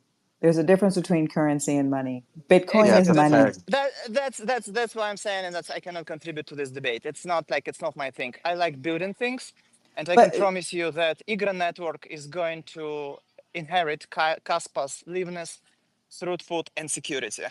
I Today, think you have Kaspa, yeah, a great mind for utility and how these technologies can do different things for the world. But I think there's a 100%. different conversation around money. 100%, and I'm not. That's why I'm not going into this direction, because I see there are many brilliant minds on this space who can do it much better than myself. But So I'm Pavel, just offering you utility perspective. Kaspa Blockduck is unique infrastructure for programmability in terms of security and decentralization. That's it. Just yeah, that. but That's the pitch. if yeah, Pavel, I want if to I may add add, something if I to. may add, you and Igra Labs, you and your team, you are making a protocol to bring in EVM compatible projects. That means you will bring in a lot of activity onto the Caspa network, meaning Yes. there will be a lot of more income for the miners. So from that point of view, can you please explain what you are onboarding already? Because you are already in the process. There is some sort of a timeline, and also an expectation of the amount of activity that only your project is bringing in. And for the listeners, there are more projects like this at this moment in preparation of onboarding extra activity, thus a lot of more adoption, thus a lot of more income for the miners for the security budget. So it is also helping to offer a solution for the security budget of Kaspa. Please, Pavel. Yeah, but Sebastian, you already you kind of you made it already. So that's like very simple idea. We bring volume. We bring decentralized finance. We bring DePIN, RWA, everything which is working currently in the Ethereum ecosystem. I myself, by the way, I'm coming like 7 years from Ethereum ecosystem. So I think they know a thing or two about bringing users to the chain. So idea is to bring real decentralized applications for real people secured by the block duck, by the proof of work. And conservatively, we're looking at 500,000 transactions daily, but I think it's going to be much better than that. And obviously, yeah, these fees should drip down to miners organically. Yeah, so what Pavel's highlighting is kind of the 1-2 punch that Kaspa is in an essence. Is one is Satoshi-like peer-to-peer electronic cash, and two, it's going to take on the expressive world of Ethereum, and it's going to be essentially what Ethereum should have been, is a decentralized and secure proof of work Satoshi system that's actually scalable for smart contracts and has low enough fees. So currently, Ethereum fees can become $5, $10, $20, $100 when the network is congested. Caspa's average fee is 1/100th of a penny, and its finality averages sub-second. So with ZK EVM, soon any EVM smart contract is going to be able to port over and run on Kaspa, and that includes stablecoin transactions. And once stablecoins and smart contracts are running on a secure, decentralized Satoshi system that is 1,000 times cheaper than Ethereum and orders of magnitude faster than Ethereum, there's going to be no reason to use Ethereum or any other layer one for smart contracts. I also want to underline consensus. It's very important. And trust me, people in the Ethereum ecosystem, they also appreciate unique properties of proof of work. It's like the monopoly of proof of stake in current programmable chains industry, not making everybody's happy because people understand that concentration of capital is not leading to decentralization. It's actually quite an opposite of that. Even if you have on the surface hundreds of thousands of validators, if they controlled by the same capital source, then it can be controlled really easily. And fortunately, there is a solution for that. And it still lies in proof of work land. So I think fees is a very compelling argument, but for us, having proof of work consensus as underlying mechanism for future programmable blockchains make a lot of sense. And I would like to address the mining and the price that people mentioned earlier. All right. I am Hey, a Cas. Christian, before we get to you, I'm just trying to be fair to both sides here. We have not heard from a Bitcoiner in a little while. You guys have Sure. spoken for a little bit, so let's keep the conversation rolling. I do want to get one thing that we do in these spaces that is not just this space, but all of our spaces. We want to hear a lot of voices. So let's get to someone else. Salty, I think you wanted to speak for a little while. Let's go to you next, and then let's go to a new voice after you. Yes, Rob, and good morning, team. Good morning, family. So again, I'm gonna be very quick. Welcome again to the Kaspa team. But I'm just gonna be very quick. I think, and Michelle, no preaching today on this one. I think there's no need for it. Salty, you gonna preach? I already know it, so you can say that, but whatever. There's no need for it because there's no second best. I think the Kaspa team just revealed, what I thought, because I really did not learn much about Kaspa. Just like Rob said, I haven't heard anything compelling right now. I really, I did not. One thing for sure, I know. The Caspa team has a foundation, or when I say foundation, basically people you can reach out to. Bitcoin doesn't have that. I don't think there should be a comparison. And I heard someone here from the Caspa team, stating that there's no comparison. And what I would say here is, if there's no comparison, and they found to be also smart people, just come and join the Bitcoin army, and just let's build on that standard, be the Bitcoin standard, and make the world a better place. So Bitcoin is a store of value, is a digital gold, with global recognition, and and the scarcity is the main idea when it comes to money, and that's the greed is the big problem in this world. And I think Bitcoin is fixing that problems. So, but I have a question for the team, though. That's what I wanted to ask earlier.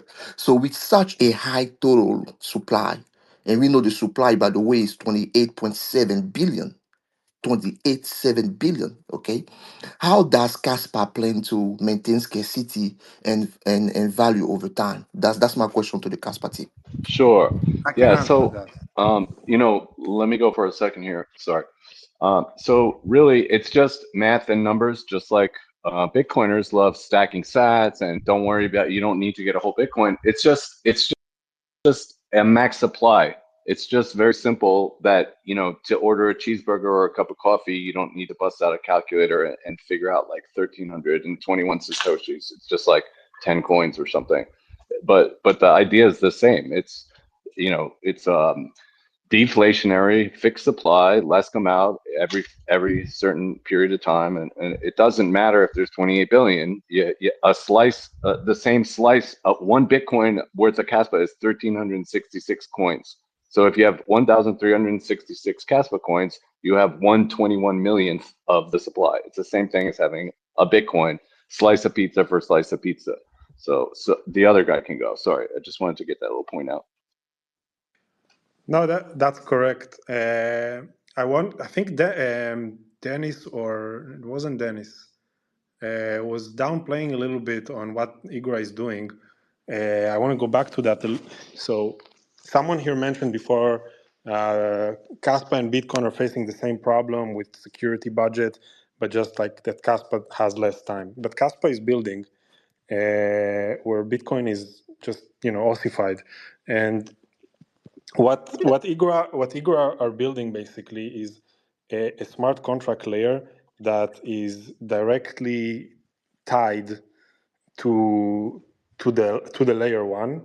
The security, it inherits the security property of the layer one. It's not like a separate layer two, like Lightning is a separate layer from Bitcoin. Here we have a smart contracts layer, and I think Dennis probably will be able to explain this later to me, and maybe you should go next. But it's a layer that's more tightly tied to layer one, inherits its properties, but adds programmability, and that means that if there's going to be a lot of utility, a lot of usage on these smart contracts on Kaspa, the miners in Kaspa are going to have a new income source, and we hope that that income source is going to outgrow even the block rewards, and that's going to secure the network. That's going to be the security budget. And yeah, All right, that's pretty much I wanted to let's move on. We have talked about that a little bit. You I guys got did have your chance to speak I on got that a little something, bit. Rob. Okay, go ahead, Jim. So, I mean, smart contracts, all of this, right? If it, to speak on your point of, okay, it's got things that Bitcoin has, it's going to be able to do the peer-to-peer cash as well as store of value. Problem, right? With your smart contracts and all your transactions you want to do.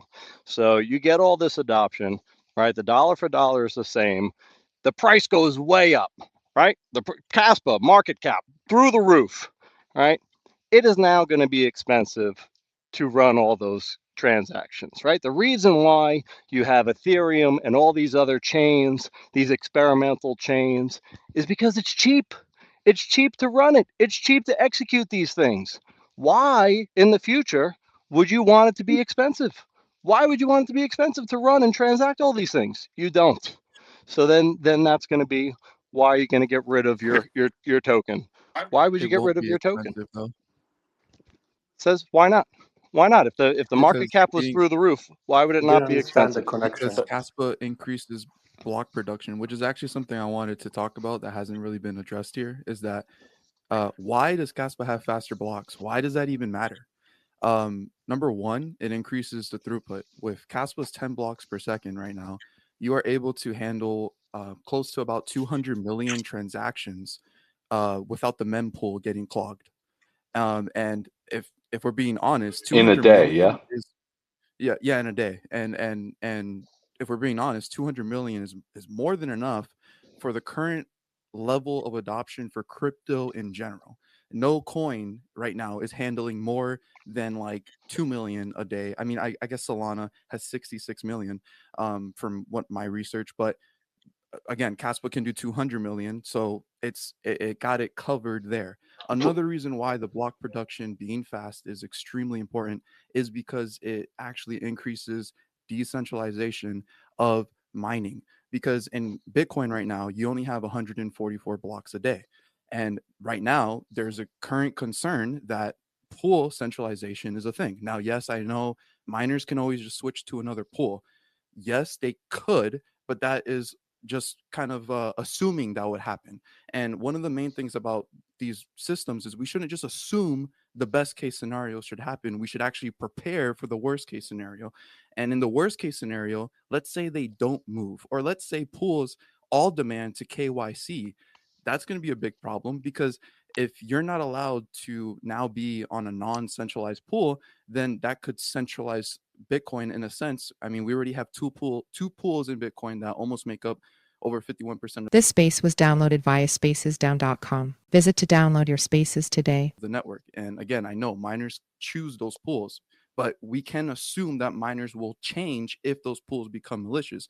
Now, how does this compare to Kaspa? With Kaspa, 10 blocks per second, we have 860,000 blocks a day. Just about that. I know it's not exactly accurate, but about 860,000 blocks a day. That reduces the variance of finding blocks. Right now, I am solo mining Kaspa in my own home with my own node, and I'm finding about 1 to 2 blocks a day. And on Bitcoin, I could never do that.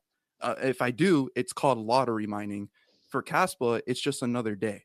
And that is one of the biggest differences on why Kaspa has more blocks. And it's super important and it allows for more throughput. It actually increases decentralization. And this is one of the compelling reasons why people would even consider mining on Kaspa, why even Marathon Digital Mining considered mining Kaspa, because it has incentives. There's good incentives for miners. And now Kaspa is just going up the hill, the battle. I mean, let's not forget Kaspa reached top 20 in market cap at one point. And that's pretty crazy for a network that literally does not have a centralized VC backing or anything like that. It's been doing all this organically. And that's why we're here fighting for this, because we believe we can continue doing this organically. And so that is Cas- one of the Casper things I wanted to Silver. Thank point out. you. Thank you, Casper Silver. Can you remind me your holdings, like percentages, Bitcoin versus Caspa? Right now, my Kaspa holdings is like 95%, and my Bitcoin holdings is 5%. Okay. Okay. And I'll let other folks speak. I know there's a lot of Bitcoiners that want to talk to. We have at least Sats, Daddy, and Stacy wanting to share. But I just want to say, okay, many of you hold Bitcoin. You know it's proven. It's a store of value. It ain't going nowhere. But you're speculating so highly on something that isn't necessarily proven yet. Why are you doing that? It's not speculation. It's Well, math and code, and it's It's a real But it's Satoshi not system. proven. It's not proven. I have a It proves itself every day. And there's instant No, transactions you can go do. What do you mean by proven though? Because like because it's been not around what, 3 years? It's still young. You admit that. It's been okay. through. It's Three been and a through a half. few attacks. Wait, let me answer this. There's been a spam attack on There, Kaspa and it there's been survived. yeah. There's been hash rate drops on Kaspa and it survived. I mean, Yeah, but it's only doing how many transactions per day? How It many wallets? actually is It's doing. right set now a That, proof Kaspa of has world. It set a proof of 75%. work record for transactions. let me take Kaspa the has 75% of its holdings right now that has not moved in 3+ months. So right now, Kaspa is showing more of being a store of value rather than a medium of exchange because Kaspa is still in its early stages. And this is exactly true with Bitcoin. I mean, Bitcoin is not being used any crazy amount either on the layer one. And that's just normal when things are new. But over time, Kaspa has better incentives to actually use it. Like, for example, like we've talked about here, Cassia messaging. I message people on the Kaspa network all the time. Those are layer one transactions that are supporting miners. I actually pay my barber in Kaspa and I don't have to use a layer two. Those are layer one transactions supporting miners. And obviously, this isn't going to happen overnight where adoption comes, but that's why we're here because we believe it can happen and we're fighting for that. Okay, Silver. All right, we're gonna. Okay, go ahead, Gun to Michelle. head right I, now. want to give you Somebody your did the gun to head earlier, but gun to head right now, Silver. Knowing everything you know, what's your allocation? My allocate, I already 95% I know, but Kaspa. would you keep that if you had a gun to your head right now and you just had to make the decision? Yeah, I mean, yeah, like that's this decision is made. I have a family. I have kids. I have a child, a newborn. I have a family. I made this decision, and it's not done kind of like just willy nilly. I can't take that much risk as I used to when I was younger and didn't have a home, a wife, and a kid. Now I do, and that's what That's the risk I'm taking. And you So you think don't there's think less that risk in holding Caspa long term than Bitcoin? Less. I'm not talking about. I'm just saying risk. There's Michelle. less I want risk. to give There's you less. my answer to I would this. say there's probably not less risk in a sense, but I mean everyone has different risk tolerance. For me, I'm much younger. I'm a Yeah. much younger person, so for me, my risk tolerance is going to be like, hey, I would go more in Caspa if I was my age, and if anything, for me, I feel like Caspa is for my generation coming up that are we understand technology. We grew up with phones. We grew up with things being instantaneous. When I click a link, I get it. And I get that website. When I want to send money across the world anywhere, I want it to happen instantly. That's just what realistically people are going to want in the future. And if we just can't assume that people are going to be okay with just 10-minute block times or transactions being confirmed a day later. I just don't think realistically that's actually going to remain true, that people are going to be okay with that. And just ignoring Caspa isn't going to make Caspa go away either. So I think that's why I do Silver. really value this conversation. Silver Michelle, mentioned I'm something 19. interesting. hold on. I gotta click back on something before we go any further here. Whether I like Casper or not, or whether anything, if you have 95, 98% of your portfolio or your allocation in Casper, any other shitcoin, you're gonna get wrecked eventually. And I want to Well, make sure it's not everybody about realizes yeah. that, because I mean, if we're looking at a 3, 4 year old technology here, I knew about Bitcoin in 2012 when Is it that was a few years professional old. financial advice? I was not getting into Bitcoin that early for 98% Yeah. of And my and and allocation. Caspa Silver, I you mean, said it yourself. anything that's that new has a massive risk. And that's just, I mean, that's for and anybody. and So I being want to make sure that 23-year-old, everybody 20 Well, understands I that. just want to 23, clarify. being 23, It's you not can my fall on your entire net face worth. and get back up, right? At I just 23, you want to can I just want to fall on your clarify. It's face. not my entire net worth, and another reason why it's 95% is because of the price appreciation.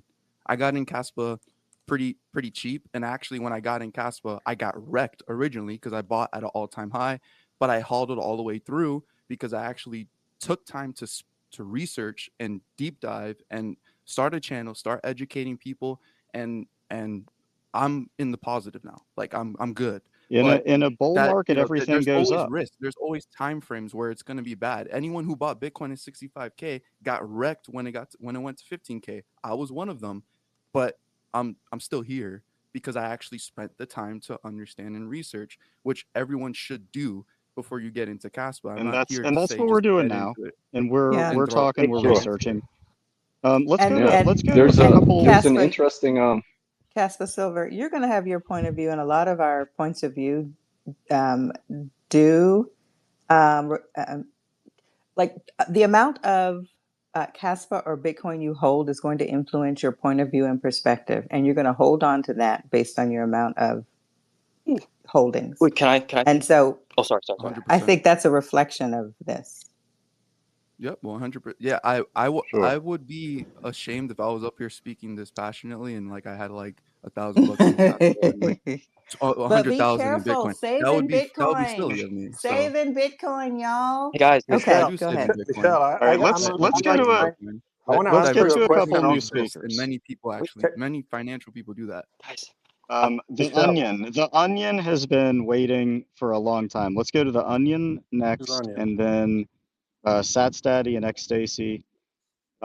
We'll go to soon now, but I know the Onion has been. I think he's had his hand up for like an hour and a half. So Yes. let's hear from the Onion next. Thank you so much. I just want to thank y'all. Oh, wait, are y'all able to hear me or? Yes, you're good. Go for it. Okay. I just want to thank y'all so much for holding this space. I appreciate the open-mindedness and the respectfulness. So awesome job, y'all. Um, Also, I just want to mention, so I'm a hardcore Bitcoin maximalist. And my allocation, I think, is different. I'm like 89% Bitcoin and like 11% Kaspa. And I've only recently discovered Kaspa, like maybe 7 months ago.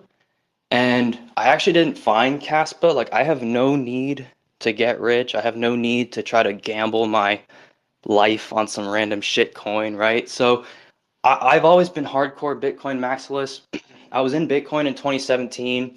I held it from $20,000 a coin down to three.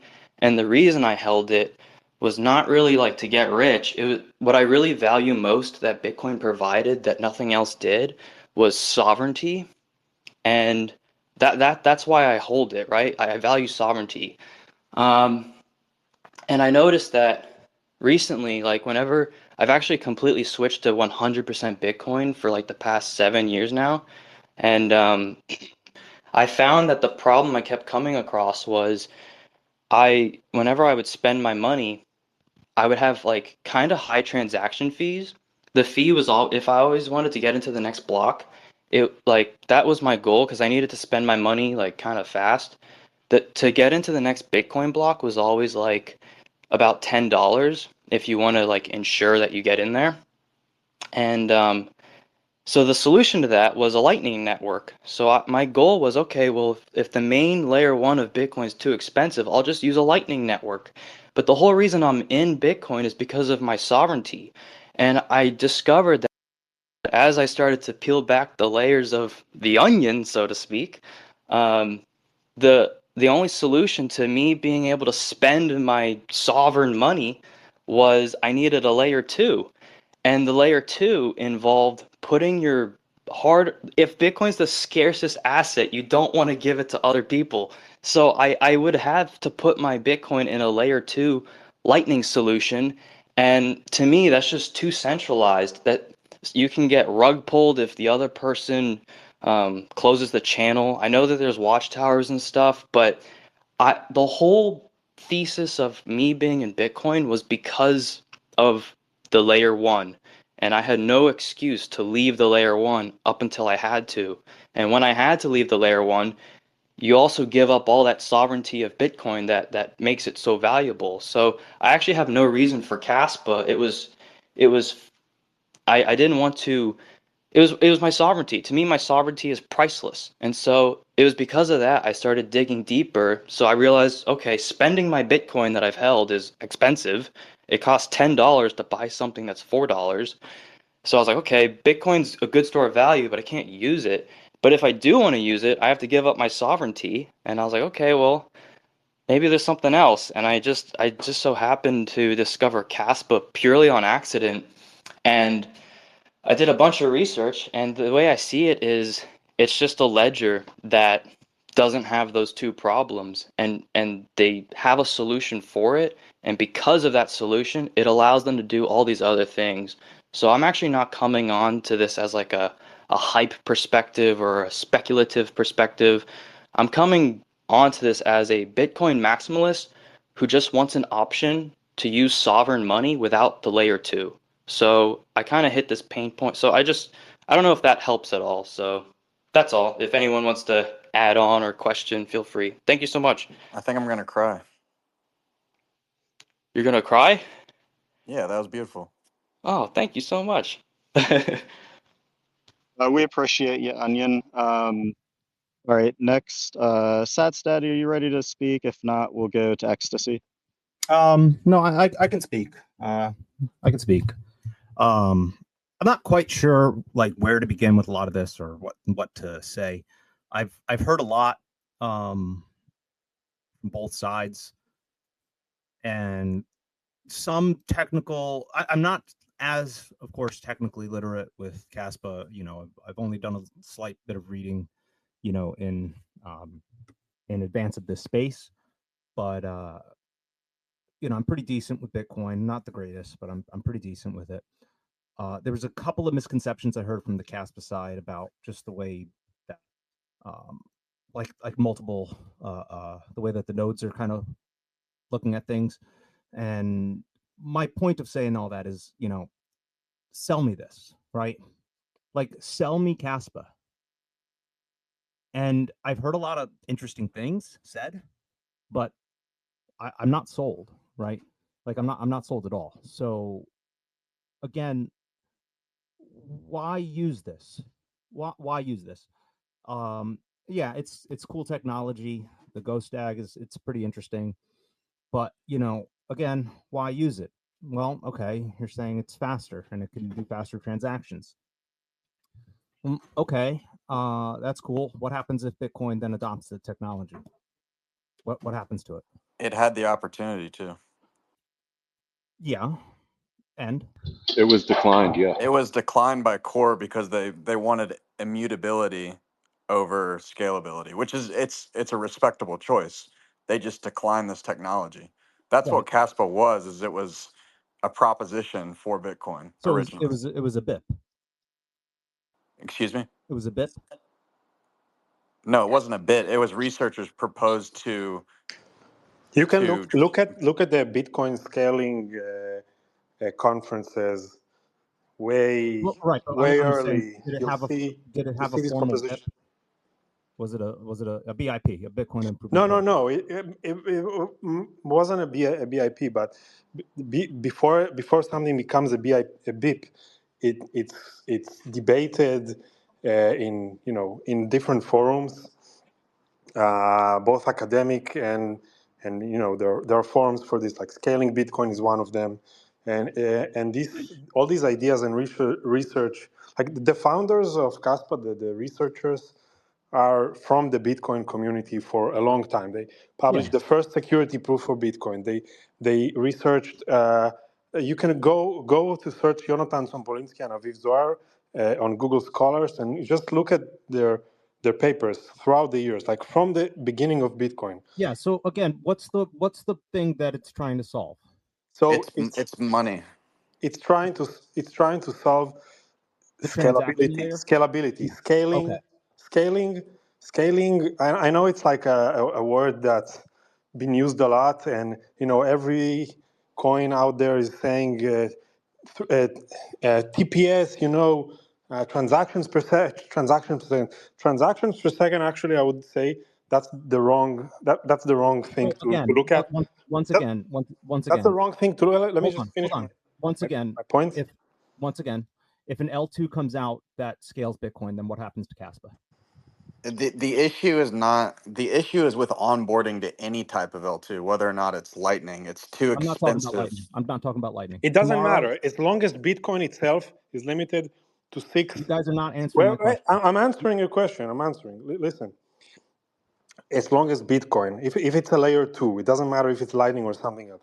As long as on the layer 1, you have 6 transactions per second, in order to do anything on the layer 2, you're going to need to eventually, or initially, or at the end, at some point, you're going to use, they're going to be connected, they're going to be connected in some way, and that way is transactions. No, that's not correct. It is.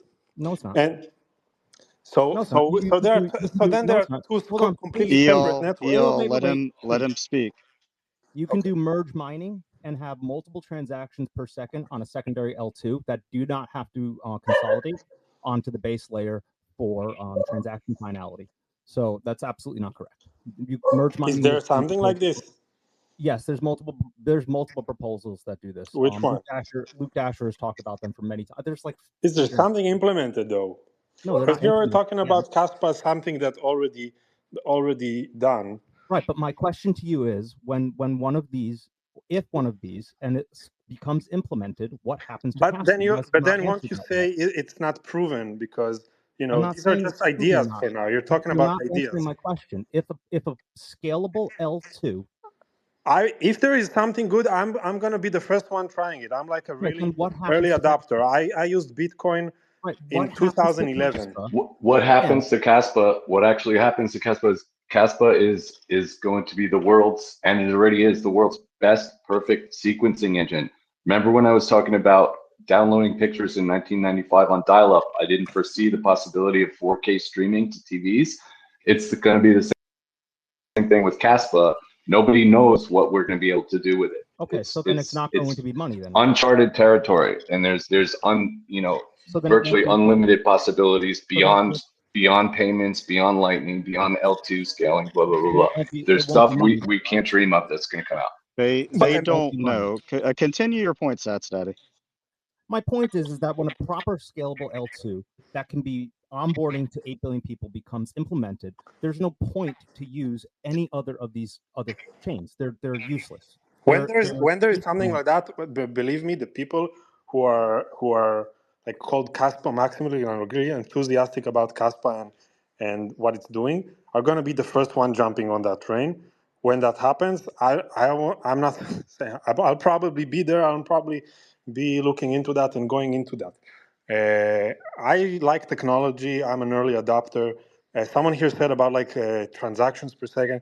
If you go on like one of the Kaspa block explorers and you look at how many transactions per second there are right now, like real-time transactions per second. Kaspa has about the same amount of transactions per second Bitcoin has. Right. Only it actually happens right now only without Bitcoin, without Coinbase transactions. Only we've gone over this point. We're moving on from that point. Okay. I'm not you guys you're trying to sell this coin, and I just don't see it. Like Here's my first of all, I'm holding Bitcoin.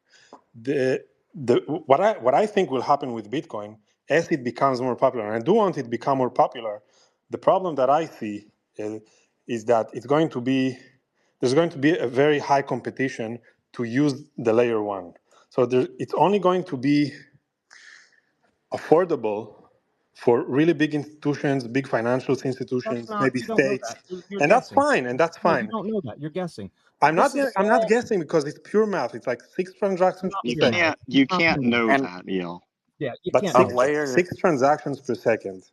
Again, does not allow. The proper scalable L2 has no transaction finality that is based to the raw amount of transactions on the base layer. So you can't. That's fine. I agree with you. Okay, so I we will agree be forced. So we agree on that. Now, everybody who's not a financial institution will be forced to use the L2, which doesn't have the same properties as the L1. Just like Arne said before here. You don't know that. So first of all, a layer 2 by definition, hold on. You Stop. have to onboard. Stop, Christian. Stop, please. EL, stop. I want to let Satsdaddy get through his point. I'm trying to be respectful here, but you guys have interrupted him like 20 times. If you have to keep interrupting him, you're going to go down. Which is not, I'm not trying to be a jerk here, but he has still not gotten through his first point. Sats, please speak. So if a proper scalable L2 is implemented, which does not require, okay, this is a fact, it does not require finality of settlement on the base chain during the blocks, right? That's merge mining solves that problem.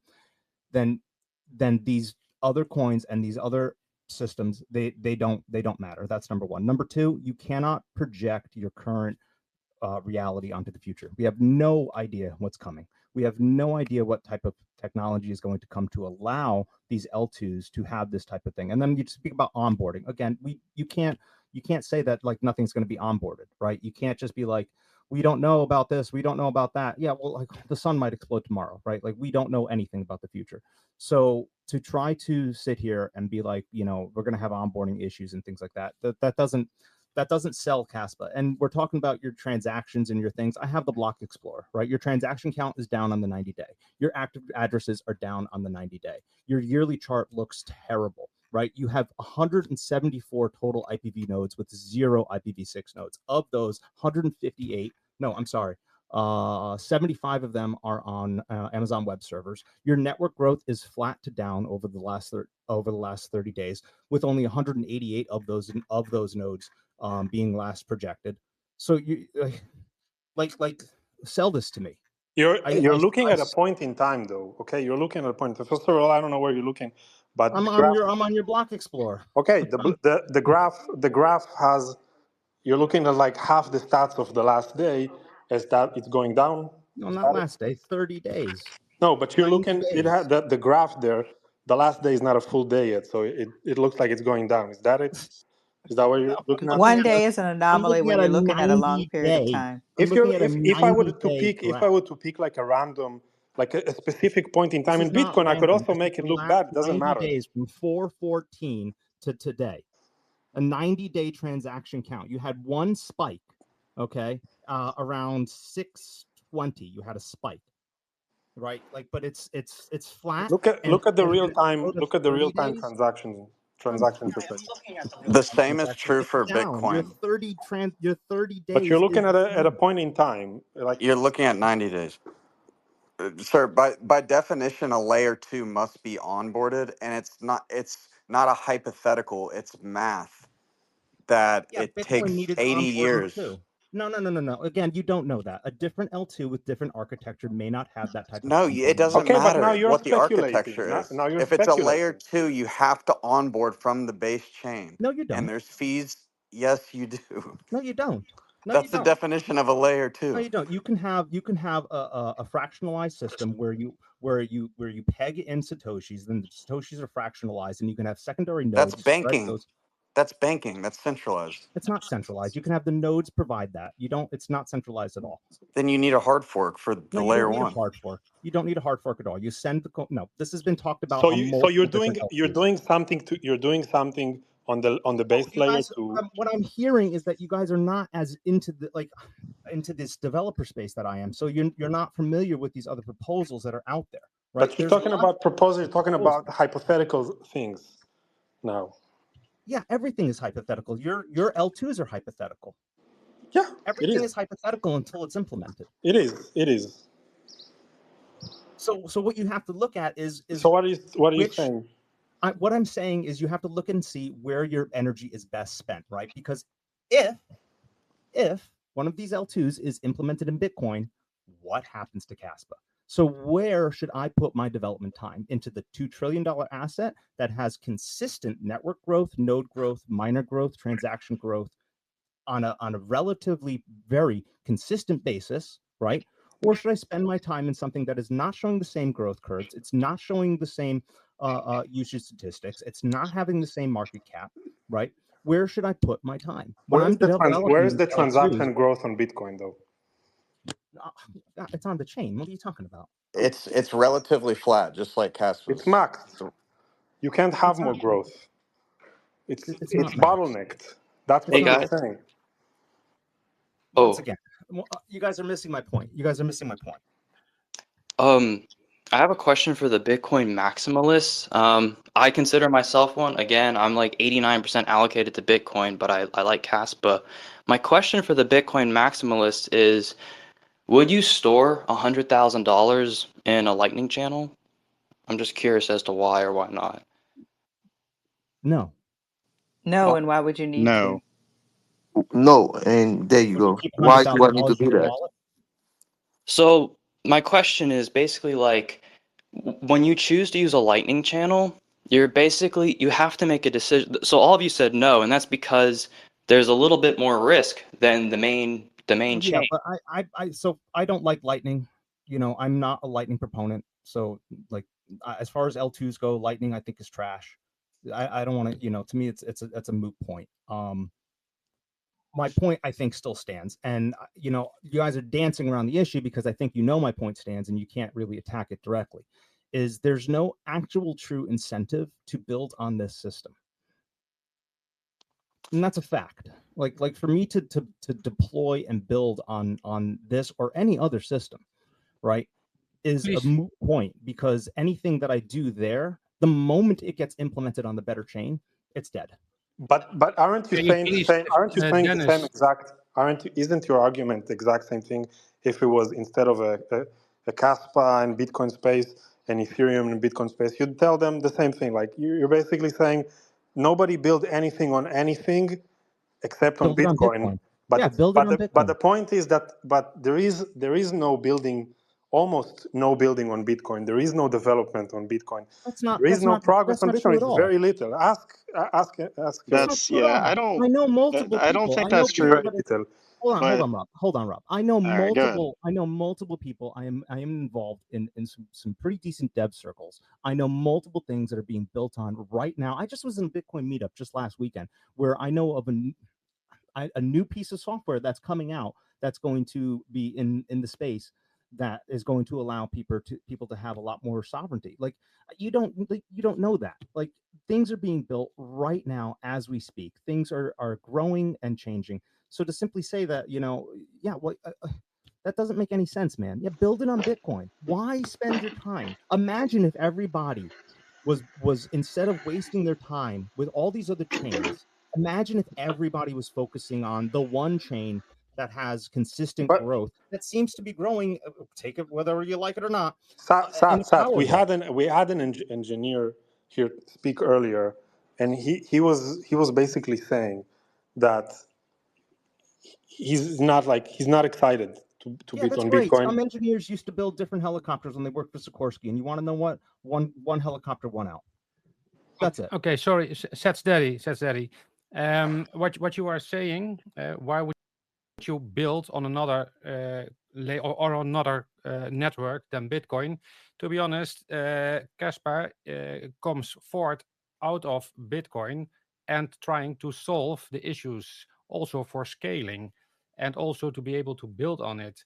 And I really hope that Dennis gets the mic because he is one who is actually building now on the Kaspa network and can explain exactly what you are asking and answer the questions because you Okay, are asking awesome. why would it? Yeah. But you still only have a handful of devs, right? You don't have, you know, a team of thousands, right? You only have a handful of them. There is arguably more core devs actually developing things on core in Caspa, I think, than there is core development of Bitcoin. Ecosystem Yeah. development, that's No, totally yeah, something yeah. Come on, come on. thought You're arguing that there are more developers on Caspa than Bitcoin? building, building, Core developers, core developers. Maybe you active have GitHub repo. look at lines of code of core code. Actually, Onion said here something really true that we missed. Actually, the way Caspa code base started is a fork, literal fork of Bitcoin code. So took Well, the took the almost Can I chime in? almost every single so little L2 that I can pick up is a fork of Bitcoin code. Like Litecoin is a fork of the code. Bitcoin Z is a fork of the code. I mean, okay. So they're all you could say that it is building on Bitcoin. no, you can't. No, Why you not? can't. Why Because not? if I take the plans to make a Ford F-150 and I build a different truck, I'm not building on different Fords. Like I'm You making are. my You own. are No, actually. You no, are. you're not. No, So you're not at all. what is building on Bitcoin? Building Building without on Bitcoin would changing. be going to the Ford factory Hold and on. then bringing it like, hey, I'm just trying to I have a new understand. plan for this Ford truck and building it with the Ford truck, not just doing your own thing and trying to get new people to drive your truck.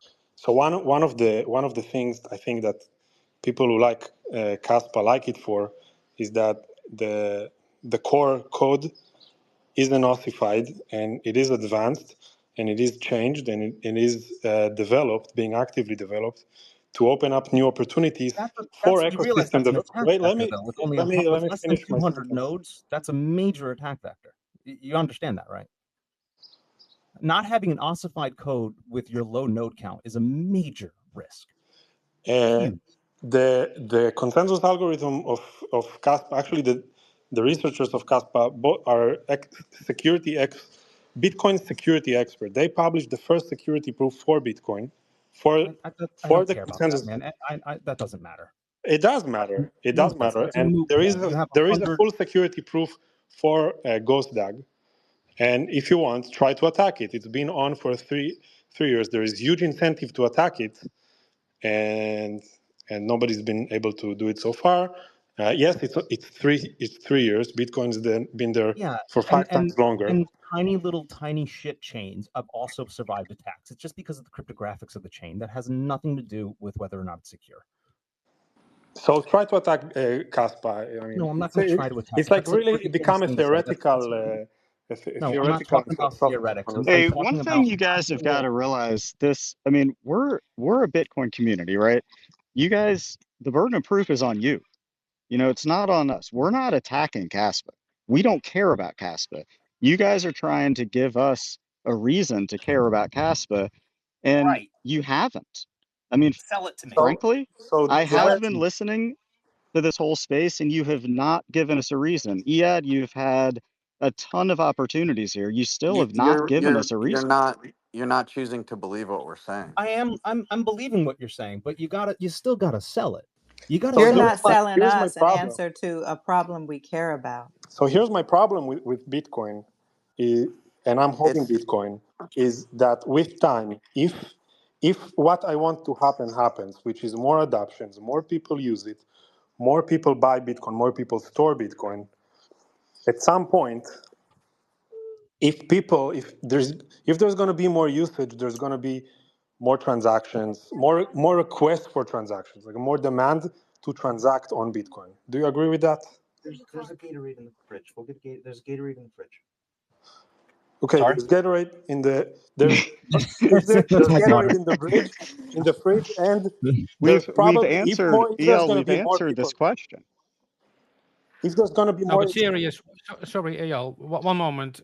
If you ask what is the problem with Bitcoin, can you use it? Because if you look at the first 2 lines of the white paper of Satoshi, it is meant to be a peer-to-peer electronic cash system with no third party. But at the moment, all third parties are getting it. You are using third parties.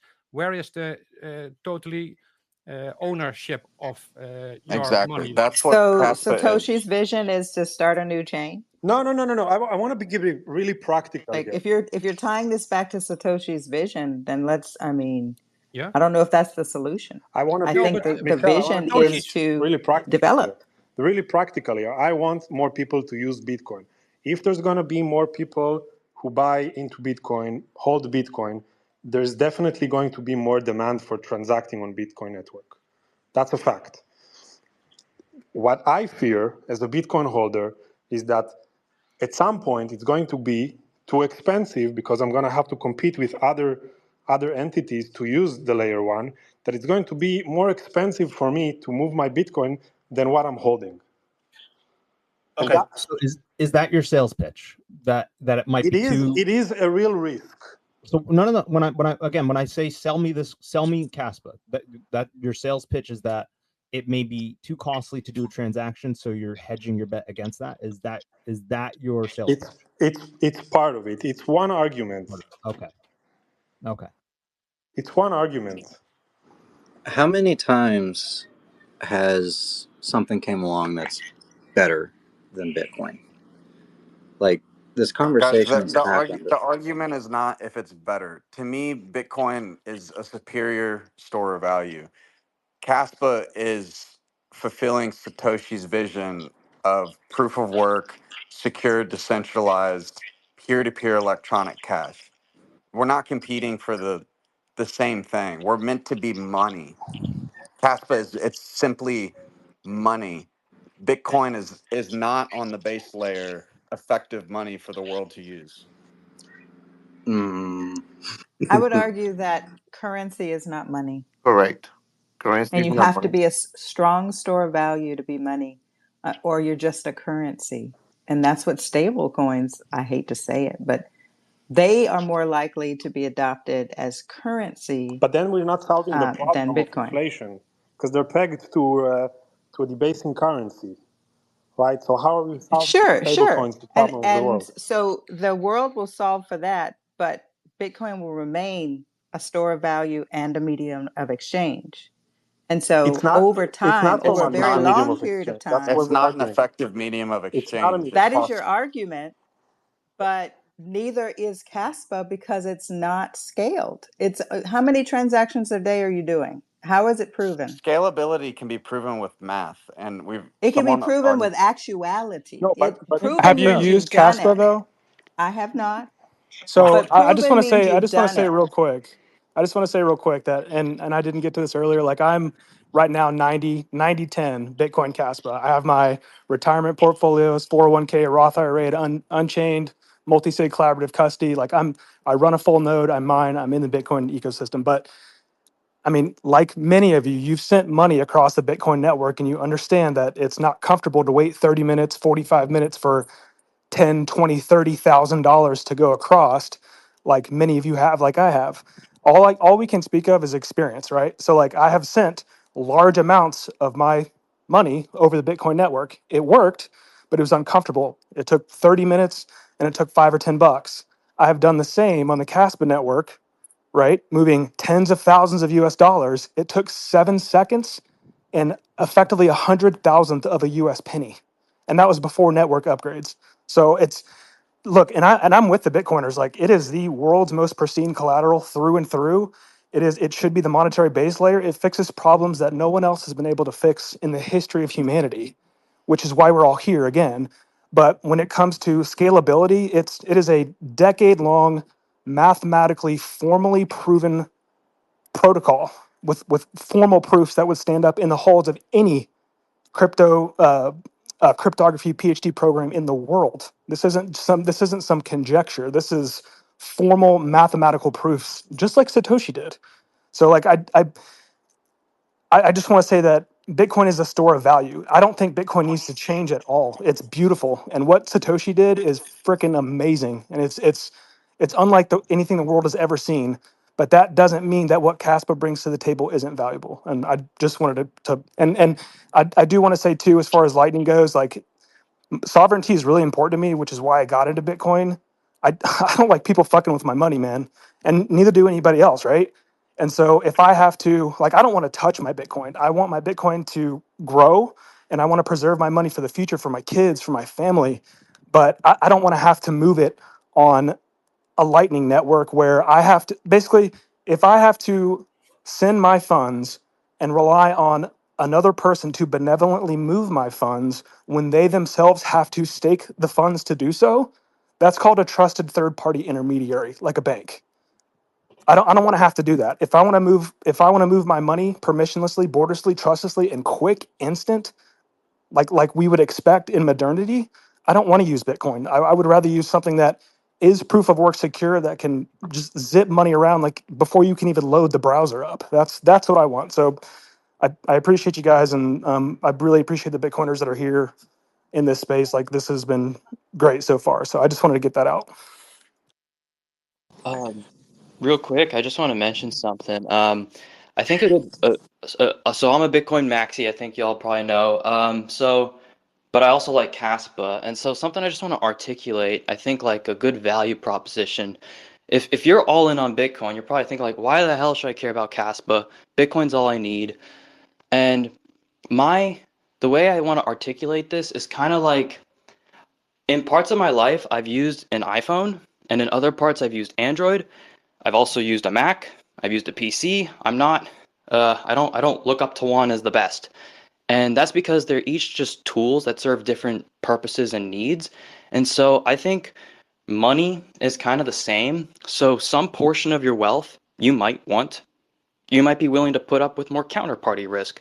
Other portions of your wealth you might want to make sure aren't affected by inflation, right? So a percentage of your wealth, you want to make sure store of value doesn't get messed with. Another part of your wealth, you want to make sure no one can move it or stop your access. And another part is time. So we all have different values of those. So some people don't really care about, I don't care about fast speed. I don't care about sovereignty. I don't care about anything. All I want is just a store of value. And I think that's what Bitcoin is really good for. So if your values are just purely for store of value, Bitcoin's great for that. But I just find that sometimes I want a portion of my wealth that might want to unlock more freedoms than just store of value. And so I guess my question to y'all Bitcoiners is like, what's something that you value the most about Bitcoin? And also, do you like Bitcoin mostly for the store of value? Do you like it for the sovereignty? Because Bitcoin has an immense amount of sovereignty compared to the traditional TradFi system. That's why it's so awesome. And so I'm just curious as to what's like the biggest core feature that y'all like, because we all have different ratios of the things that lead us to this. So that's why I like Kaspa. Onion, I Yeah. think you ask a really good question because you're getting into the heart of what we care about, right? And I think as you go down your Bitcoin journey, what becomes most important and what you realize is that you don't have sovereignty in this fiat world, and Bitcoin gives you that. To me, there is nothing more important than sovereignty. So I will trade that. I will trade fast transactions for the security of Bitcoin. And when I say security, I mean in so many ways. There's nothing more secure than the Bitcoin network. And besides its scarcity, that's what gives it its value. And so I have a hard time thinking about trading that security and that sovereignty for something that I believe is speculative, although a good idea. And It's that's true. it's your That's second best true. option. It's your second best option because it is Satoshi system proof of work. I just want to note that if Yeah. you had to transact as money, from your perspective the second best option. And that's the whole point, is like, you want to keep that Bitcoin locked up, man. Like it is, that's pristine collateral. I don't want anyone touching it. That's my baby, right? That's the way I see it. And Two days. if I could find a way to, hey, if I need to send a couple grand here and there, or micro payments or whatever, buy a Exactly. coffee, like Merchant. yeah, hell yeah, I don't want to use my Bitcoin. That's my baby. That's like what I'm banking my future on, right? In this incredible technology. I would rather have the best of both worlds, where I can store my wealth in something that I know that's going to grow and be super valuable, and then have something on the side like Kaspa. But hey, if I need to send, my buddy $100 for Top Golf, if I want to go get a coffee, or if I want to, So so spend $2,000 on a plane ticket, I can do that trustlessly, permissionlessly, borderlessly, without touching my so no one without touching my so my no one is gold. making income in cash then, right? Cash doesn't exist today.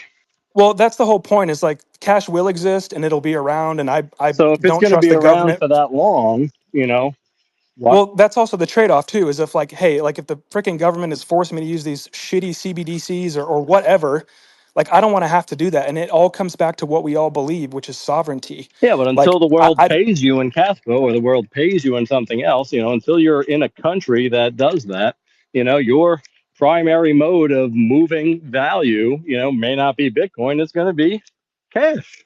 I mean, it Yes, but sucks. It but sucks. that this also was the depends original on, vision yeah. for crypto. This was Satoshi's original vision, was peer to peer electronic But how long cash. does it take, right? We have a timeline, right? And if cash is still going to be here for 10 years, 11, 12, 20 years, Yes. taking transactions, If you like sovereignty, you'd also like sovereignty of your spending power and your ability to Yeah. transact. listen, I'm all for it, right? But that's Awesome. not reality, right? I'm all for Bitcoin It is too. That it is reality. I can send $10,000 in 2.2 of course seconds you for can. for a thousandth of a penny. Yes, I understand There are that. actually hundreds But of but businesses adoption accepting is Casper. adoption, How right? does that There is make you adoption. sovereign? Because you can do that. Because it's on a proof of work secured network that was built out of Nakamoto consensus, that has a mathematically, formally, and rigorously rigorously academically proved way of being trustless, permissionless, and borderless, just like Bitcoin Okay. does. It just has faster blocks. So Man, that's a Okay, but lot I of can 2 days also buzzwords, ago, man. choose to That's a do lot of it on buzzwords. Bitcoin and just wait for the block to settle, like or the transaction to settle.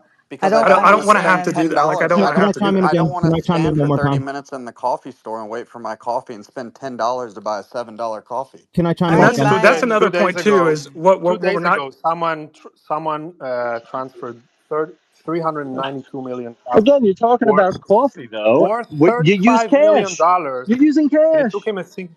Yeah, you use cash. Like, why do I need to bring sovereignty in a coffee buying You situation? want to Like, But get? I what You're if? just predicting the But what if it's future. something? You're But what if it's predicting the something different? future. You're We're, predicting we're the talking future. about security and speed You're, and all of that. yes, but you're Someone talking about someone 2 days adoption ago, and how and what it someone needs to survive. 2 days ago, someone transferred an amount of Kaspa worth $35 million in a single on-chain Listen, transaction. I see It that took him happen one all the second. time on Bitcoin. Yes, but Right, Shit does but it tons of it cost? money just goes Does to it moving. show cost that one one Kaspa hundredth of is a a penny? Just right now, people does it people happen in trust 1 second? Kaspa to transfer huge amounts of money in one transaction. Also, it's also secure. So what happens when you move a So is Bitcoin. boatload of cash, right? You're relying on a trusted third party of a bank. Like if you want to No, move no, no, $35 million no, from no. I'm Tokyo to talking Rio about de duffel Janeiro, it's going to take a bags. week. I'm talking about duffel bags, Why brother. the hell would I want to use a duffel bag, my man? Then You you just need use to a know phone what I want now. to use I'm just driving to comparing. do it. I'm just comparing. Zero cost, right? Zero cost. Maybe Well, some No, maybe you some have to security. drive. I gotta You let's pay have to my compare drive security to this. guard. drop your Let's duffel compare bags this. Like, off. would you rather rely on the old system that has fucked us all to move cash or whatever, or Visa, Exactly. or would you rather use a system that's proven to be secure mathematically, that has on-chain transactions, that's currently scaling proof of work? Listen, we Like, can. what would you rather use? Would you I can. rather Yeah, have to rely on cash? we can talk Listen, about listen. how beautiful it is, right? We can Gary talk about how Cardone. beautiful it is. It's not about talking about how beautiful it is and what it could be. It's about survivability, right? You want us to completely go over there, but the Where we don't want you to survivability, completely go over there, bro. I'm not completely over there, dude. I just told you that I'm 90-10. Like, the yes, store of either value for Bitcoin is either way. undeniable. But in 10 years, that 10 is going to go. It could be zero, right? What Because happens in 10 years? What happens in 10 years when Bitcoin is $5 or $10 million? Like, I'll do have a y'all lot watch more. Hey, me too, dude. Okay, but have y'all? Me too. Have y'all? And this is a really great YouTube channel. His name is.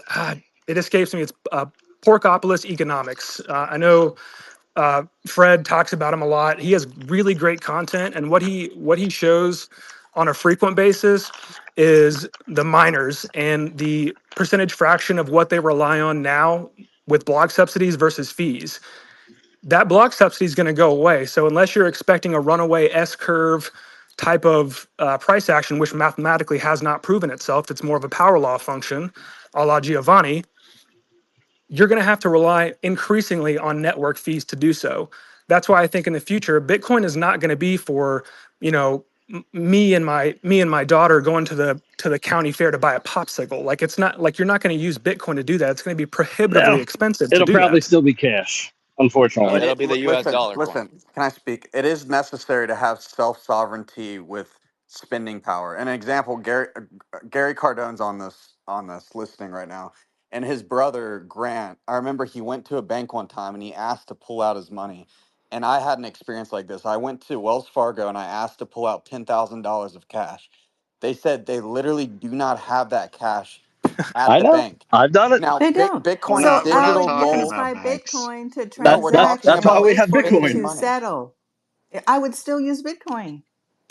But to spend $10 to buy a Sure. $7 That's the coffee? And that's cost in of today's security. prices. And I'm Like, if not you look at buying the coffee. mathematics, to survive a 51% attack in the future, those miners are going to have to get paid, and that they're going to get paid increasingly more on network fees. And to do that, as the subsidy decreases over time, and you can prove this mathematically, Crypto Odie has a great website that you can actually pull levers and look at this in the future. Those miners are going to have to rely on network fees to protect against a 51% attack, which either means price is going to have to go out of a current power law regime and increase parabolically to 20, 30, 40, $50 million soon, or the on-chain transactions on base layer Bitcoin are going to have to increase to the point to make it profitable to get that 51% security. So I think in the future, and trust me, I want Bitcoin to go to friggin' $2 billion, man. What are But you it's correlating going to the be price to the security? miners have to secure the network. And currently miners are getting paid, a majority of their payments to secure the network are block subsidies. The block subsidies are subject to the halving. Once you get in the future, unless the price increases dramatically, we're talking dramatically, Which it the will. mine, it will, I but mean, the this history isn't has shown it to speculative. be true. The history has shown it to be true. We're talking It's about a we're talking respect. about runaway inflation for this to happen. You're going to have to talk about a Bitcoin evaluation of like $50 million Well, for that to be. very well may come. You know that, right? Yes. And there's no Okay, Bitcoiner on but you're here telling that us. believes that there won't be runaway inflation. Well, you're telling us not to speculate, but what I'm saying is it's mathematics. Like the 51% attack vector is not going to go away. 51% attack is based upon miner hash, though, not fees. Correct. And so those miners in the future are going to have to get paid. 50% of the network right now, and you would still need more computers than exist on the planet to perform 51% attack. They're going to have to get paid. They're going to have to get paid. And in the future, that's going to rely on network fees, not block subsidy. No. The payment doesn't matter because you're not taking into an account the efficiency of newer ASICs that are coming onto the market. I mean, ASICs are becoming more and more use case specific, and new and novel uses are being born every single day. I'm helping somebody right now build a greenhouse that's actually using S21s to mine, because you have to use the electricity to heat the greenhouse, so you might as well use miners to capture that recurrent heat. So but that's just competition of who's winning blocks. That has nothing to do with a security budget over time. Because if you're not hitting direct blocks on the blockchain, you are not securing the blockchain. You have indirect security at that point, but you do not have direct security unless you are solving blocks. More powerful ASICs just help your competitive advantage versus other miners. It doesn't do anything for the security budget. The network is what's solving blocks. Actually, that's where Kaspa has a major advantage. Yes, you can solve blocks Bitcoin. with a tiny little miner at home and directly secure the network. You can ask anyone. I mean, it's a lottery miner, a BitAxe, a little tiny little Nano 3. Those aren't securing the network. I can do the same thing on small shitcoins right now. I can spin up a GPU and hit hundreds of blocks a day on a small network. It's just because your network is small. It's because of GhostAg protocol. So like, read the white paper. So then what's your difficulty adjustment? It's based on a DAA score. Okay, so then it's virtually the same as Bitcoin. Hold on. So then, as more miners come on, does it get more difficult to hit blocks? Yes. Okay, so then there you go. So you don't have. But there are 800. But there are more. 800,000 more blocks. There are as many blocks in a day as there have been in Bitcoin's entire lifetime. Okay. So there's more opportunity for income for smaller miners. Yeah, but the blocks they're not worth the same in rewards. Right. We spoke about that. Like, it's not an apples to apples. But all blocks, but all there are much more blocks, and all blocks, including all orphans or quote unquote orphans, all go to secure the network. They don't get wasted. So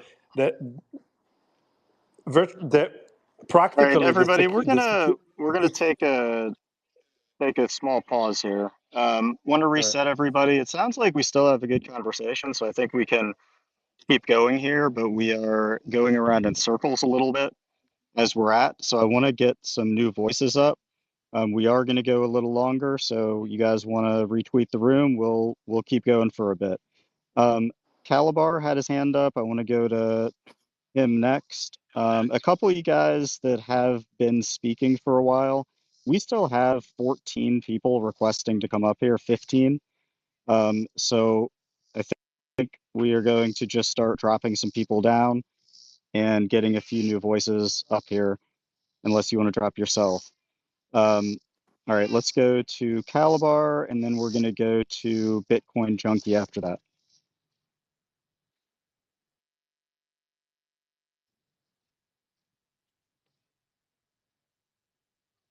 Calabar, are you with us? Bitcoin Junkie. Yeah, thank you very much. Can you hear me now? Can you hear me now?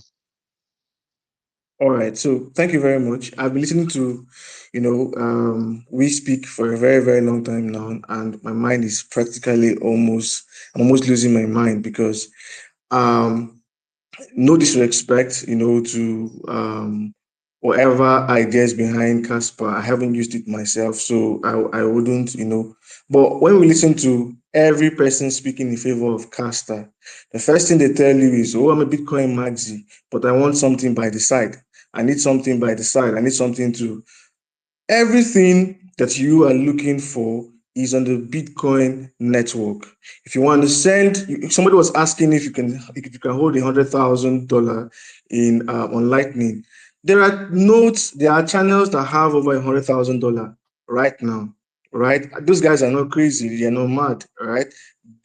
For them to put $100,000 on Lightning and allow people to send Bitcoin transactions back and forth, right? If you want a sovereign, if you want to hold your sovereign wealth, you think Bitcoin is a store of value, it's fine. Bitcoin is a store of value. You can do that. If you want to send money to any part of the world instantly, whatever quantity you want to send, Lightning will get better, and other layer twos will get better. In Africa, I'm in Nigeria right now, and I'm sitting in Calabar. I don't care. I don't give a heck, whether there's Kaspa, whether there's Ethereum, whether there's whatever, because everything I want is on the Bitcoin network. I don't need to go elsewhere. Why do I need to crack my head? Why do I need to, want to? The only reason why I want to do that is because of the idea that, hey, I could get into an early Bitcoin again, because of that greed, as in me. Oh, I could make some, thousands of dollars. I could get into Kaspa with $10, $100, and I could be a millionaire in the next 5, 10 years. So the whole idea of sovereignty for me, I think, is just blah blah blah. We just want to make some quick bucks off Kaspa with the whole perception that, hey, I want to move money as quick as possible, when you can actually do that on Lightning. You don't need to keep your whole stash on Lightning, right? If you want to move a particular amount of money, you could just move it on Lightning if that's what you really want, rather than saying I have to go to another blockchain, I have to go to this or that because I want to move quick money. At the end of the day, in Africa, these guys that are down here on the streets in the rural area, do we want to put our hopes again on a second best because we're looking for a second best? Hell no. Bitcoin works. It's working right now for the needs that we want it to work for. And why should I go out and be looking for a second best when I can keep using Bitcoin at the end of the day?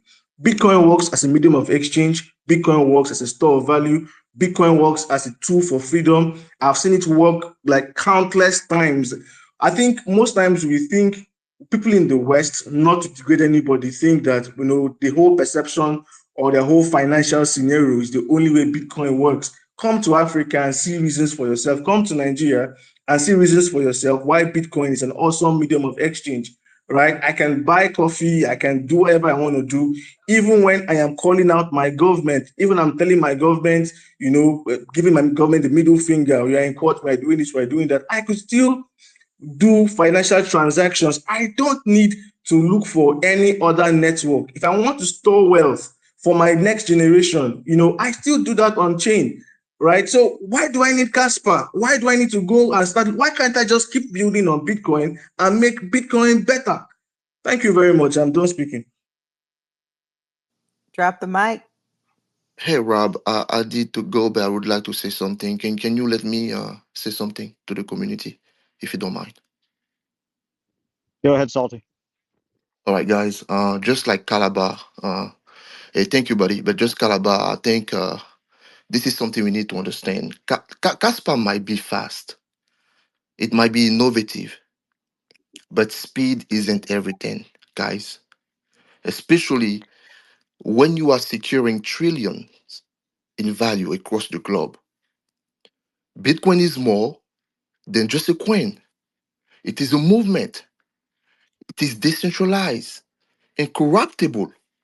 It is an incorruptible system that stood the test of time, weathered markets, crashes, and all of that. Government scrutiny and countless imitators like we see right now, guys. It is trusted by nations, by countries. We just hear about Calabar from Africa, adopted by institutions now, and used by millions of people, Asia, Africa. Bitcoin didn't chase trends. I think it set them. It set the trends. Its supply is fixed.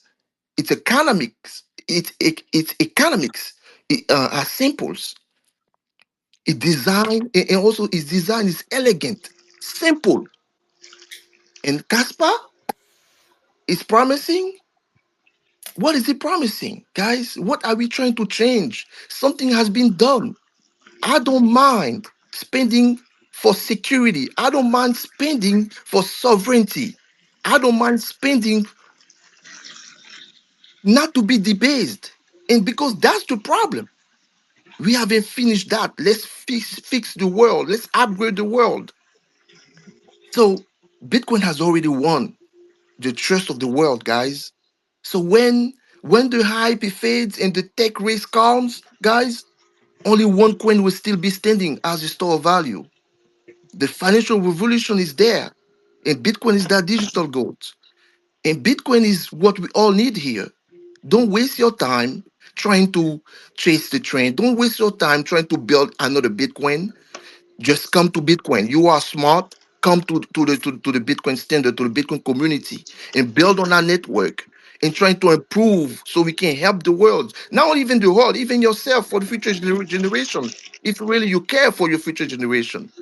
That's all I have, guys. Again, um, I love the Yeah, Bitcoin community, and thank you also the Kaspa team. you made a good point, Salty. Thank you. You know, like you're talking about moving $30 million and it costing nothing, right? And it's very secure and it's instant. Like people moving that kind of money, don't, you know, they can wait, right? That's not a big deal. Now, your coffee, things like that, you're talking about replacing the dollar, not replacing Bitcoin, right? Because people, you know, you have the Lightning Network to do it. Okay, yes, some people don't want to onboard, blah, blah, blah. But you're going to try and replace the dollar. Okay, well, good luck. You know, we're all trying to do that at the moment. So, in regards to layer twos and Lightning and onboarding, well, when the dollar is gone and companies are paying people in Bitcoin, they can get you a Lightning Network. They can hitch the bill, right? Companies, successful companies, will hitch the bill for their employee. Say, here's your Lightning thing. Boom, boom, boom, boom, boom. Whatever. There might not even be Lightning, right? But there are many ways that will that we can discuss because it's all hypothetics. But what you guys are trying to build here and trying to take over is just too difficult. It's too high a risk, and it's not going to. It does not make sense to go to that over Bitcoin by any means.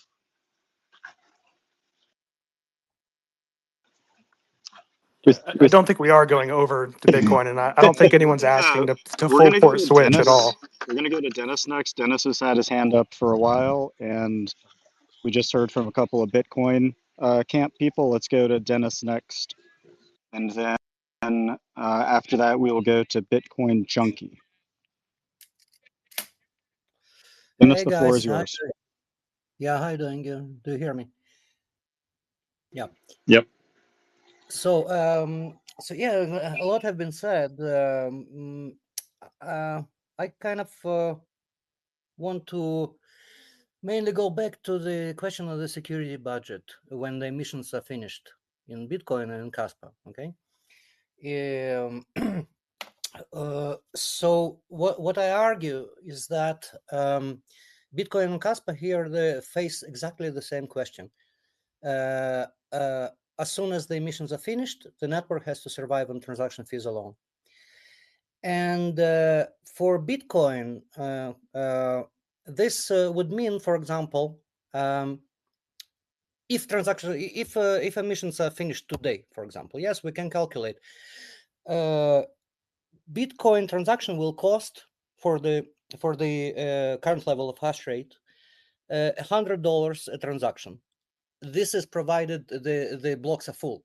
Okay, 3,000 transactions in a block. Okay, if there will be less, just like now, you can calculate how much the transaction will cost. This again, this leaves. I argue that Bitcoin can survive, of course, but it will be a domain of huge players who yes, like a previous speaker said, need to move $30 million in the most secure way. Bitcoin is the king here. Okay, for me, the security in these two systems are basically measured in one thing only, in the total network hash rate. And if we compare Bitcoin and Kaspa's hash rates, there are many ways to compare. But the last time I did a calculation in terms of capex, capital expenses. and I got to the figure that total Kaspa hash rate was then, now it went down by half. So now it would be about 80 times less secure than Bitcoin. Okay, a lot less secure than Bitcoin. Yes, but so yes, if how to say, if you a player who needs to move huge amount of money and can wait an hour, Bitcoin is your network, of course, yes. But with the current hash rate, Kaspa is on the same level approximately as Dogecoin or Litecoin, okay? And any other proof of work system is distant third, okay? So we have good enough security for day-to-day use, okay? And hash rate can go up, yeah? So this what about Kaspa's security budget if emissions are finished? And Kaspa faces this question much earlier than Bitcoin. Yes, this is the price to pay for disrupted emissions. Okay, Kaspa needs to have way more usage very, very fast. Okay, currently Kaspa has about 2 transactions per second, okay, versus Bitcoin's, let's say 5 or 8, I don't remember. But if Kaspa's emissions will go to 0 today, to maintain the current level of hash rate, Kaspa needs, let's say, the current transaction price are 0, okay, in real terms, okay. But imagine Kaspa raises them to 1 cent per transaction, okay. Kaspa needs only 400 transactions per second to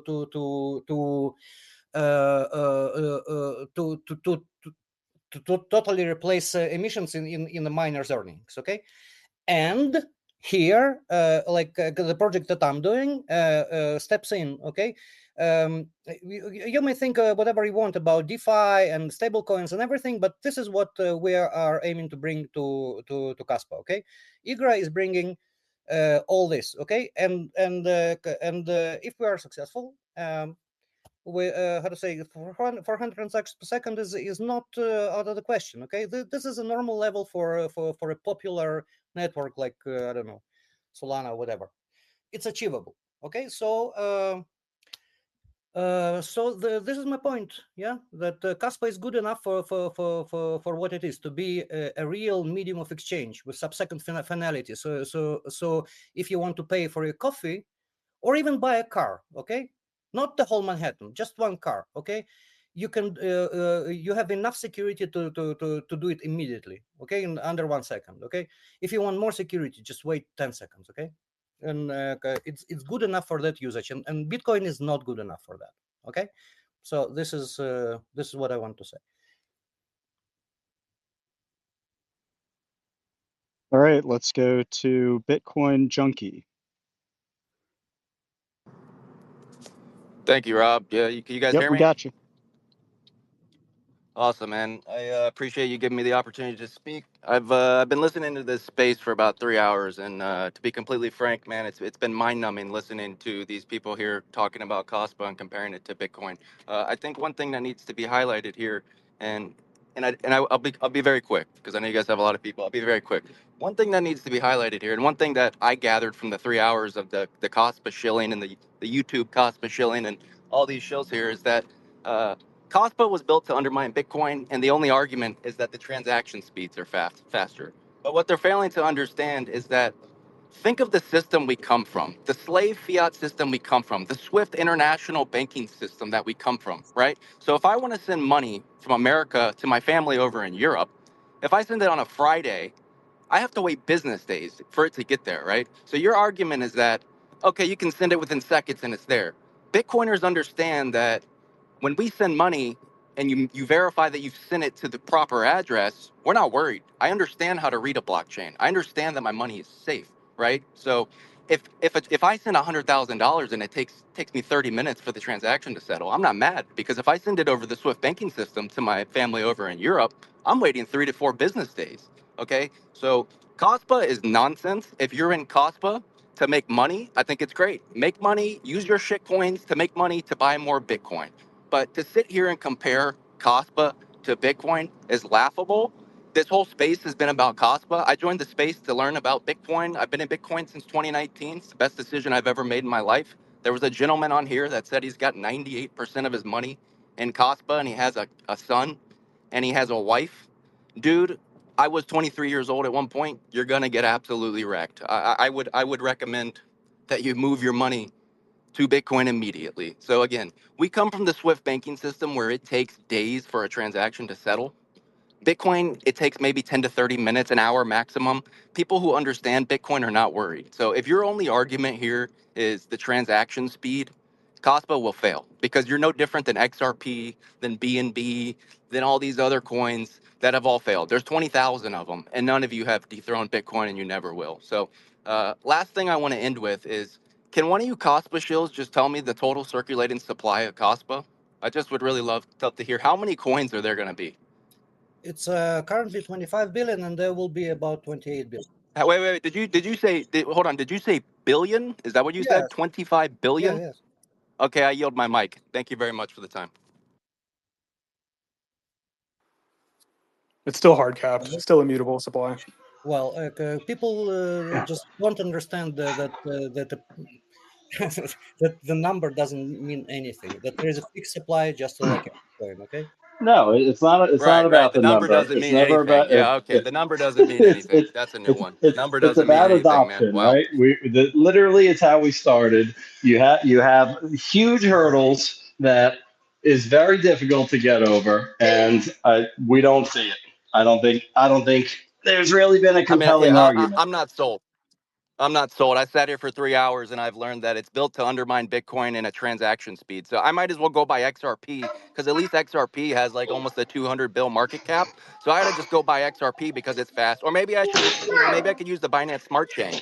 Maybe I'll use Binance Smart Chain because it'll send it in like half a second. So, They're a dime a dozen. you're The They're proof a is still dime a yeah, dozen. I Forget mean, there's a about million of them, man. you. It's You nonsense. You guys forget are built to about the coin, and Kaspa you've come in and you've infiltrated this space to talk about Kaspa. Nobody gives a shit about Kaspa. I'm sorry. I'm a Bitcoin This maxi. I space came was to this set up space for to talk both of us Bitcoin. originally. Kaspa, that's awesome, man. I'm glad, and I hope it works out for you. I do, but you're gonna get wrecked if you plan to not sell your Kaspa. You will It's absolutely get wrecked. Caspa. Whatever it's called, Kaspa, pasta. I don't care what it's called. You're gonna get wrecked. I guarantee it. Yeah, I think I heard someone say Caspa in another language. I think it's like dandruff. If we're going on how you want to say Thanks it. for your intro. But That was serious. widely I mean, you can respected. also say how many satoshis are there. You know, I mean, this is just Again, an amount. you're The comparing market cap something that's new same as Bitcoin. and It's not not really made. proven compared to Bitcoin, right? It is a losing battle. No, it's not made to undermine or something of Bitcoin. It's You something that literally can have the always. white paper saying that this is what it's meant to be. So how is that not It's undermining what it? Bitcoin is originally meant to be, which is peer to peer. No, So it you're wasn't. undermining it, Satoshi's We're not vision was not undermining to make because a new nonsense. No, that's not what Bitcoin was meant to be. That was not that's Satoshi's vision to go make pasta. that's That's what the nonsense. Bitcoin You're white paper fooling said yourself there. because, bro, you're trying to pump your bags, homie. That's what you're doing. You're coming into No, I'm trying to space stay trying to sovereign get with the both Bitcoin Bitcoin community to and pump. Caspa. Yeah, nonsense. Yeah, okay. I hope it works out for you. I would go 100%. You're probably like the other dude who's 95 in Caspa, pasta, Hey, and Nope. Junkie, 5 in Bitcoin. Bitcoin I'm telling Junkie, you, you're gonna Bitcoin get Junkie. wrecked, man. We got your What's that? point. We got your point. And Thank you. I Thank you. may Hey. agree with you. That's fine, but we're going a little bit too hard in the paint here. You're So right. You're right. I need to tone it down. I apologize. I'm passionate. no, I'm passionate, and you're I've fine. waited 3 hours. So I do It's apologize for been coming off I strong. get it. I will yield the mic and I'll drop down. No, I get it. Thank y'all very It's much. happening on both sides. We're good. But we want to get a couple more people up here. All But right. I if don't I Go ahead. may, see Thank you. any here, I'll drop more. down. Thank you, Rob. Yeah, I don't see because any more the hands amount, right now. So but I think I'm gonna try to pull a couple new speakers up here. yeah, but if I can, I mean, mathematically, it doesn't matter how many coins there are because you can also break it down in satoshis. It's Yes, just just like every new coin that's out there, there's a limited supply. We know supply demand, just like Bitcoin, and there's less Bitcoin. yeah, yeah. What he's And saying, we're what not he's saying arguing is store that value. We're not arguing and store about your the value. amount, the All right, and amount. we've about got the a white new paper. speaker. We have a new speaker up here. Let's go to Patrick, just pulled up on stage. Hey, thanks a lot, guys, for having me up here. It's been a fun debate, like listening to y'all. So I guess I have a couple of different questions. So I'm not sure how many of you are kind of interested in like the origins of the internet, for example.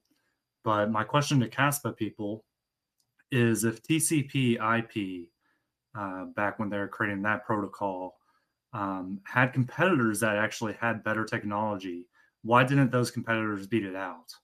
And also, if you were to go back in time and Bitcoin and Kaspa were created at the same time, which would you choose and why? And I guess that question goes to both Bitcoiners and Kaspa people.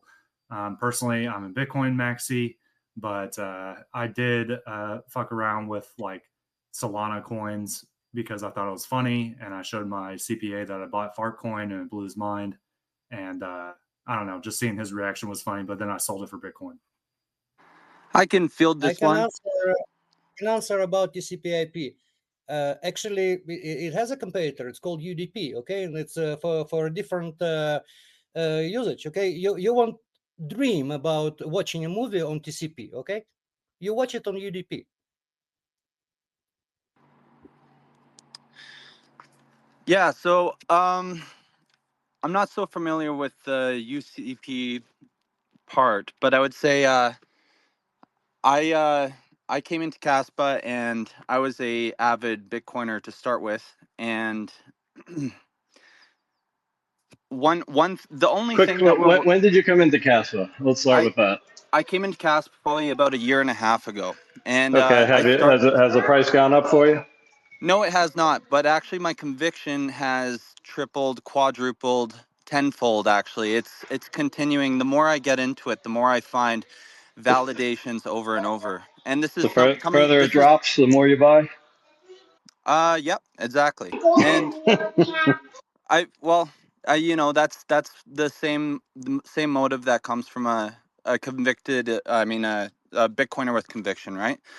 But I have to explain the reasons, right? This is just when you choose a system, it's like choosing to fly in an airplane, correct? Like you're looking for the engineering that will go for the next 50 years.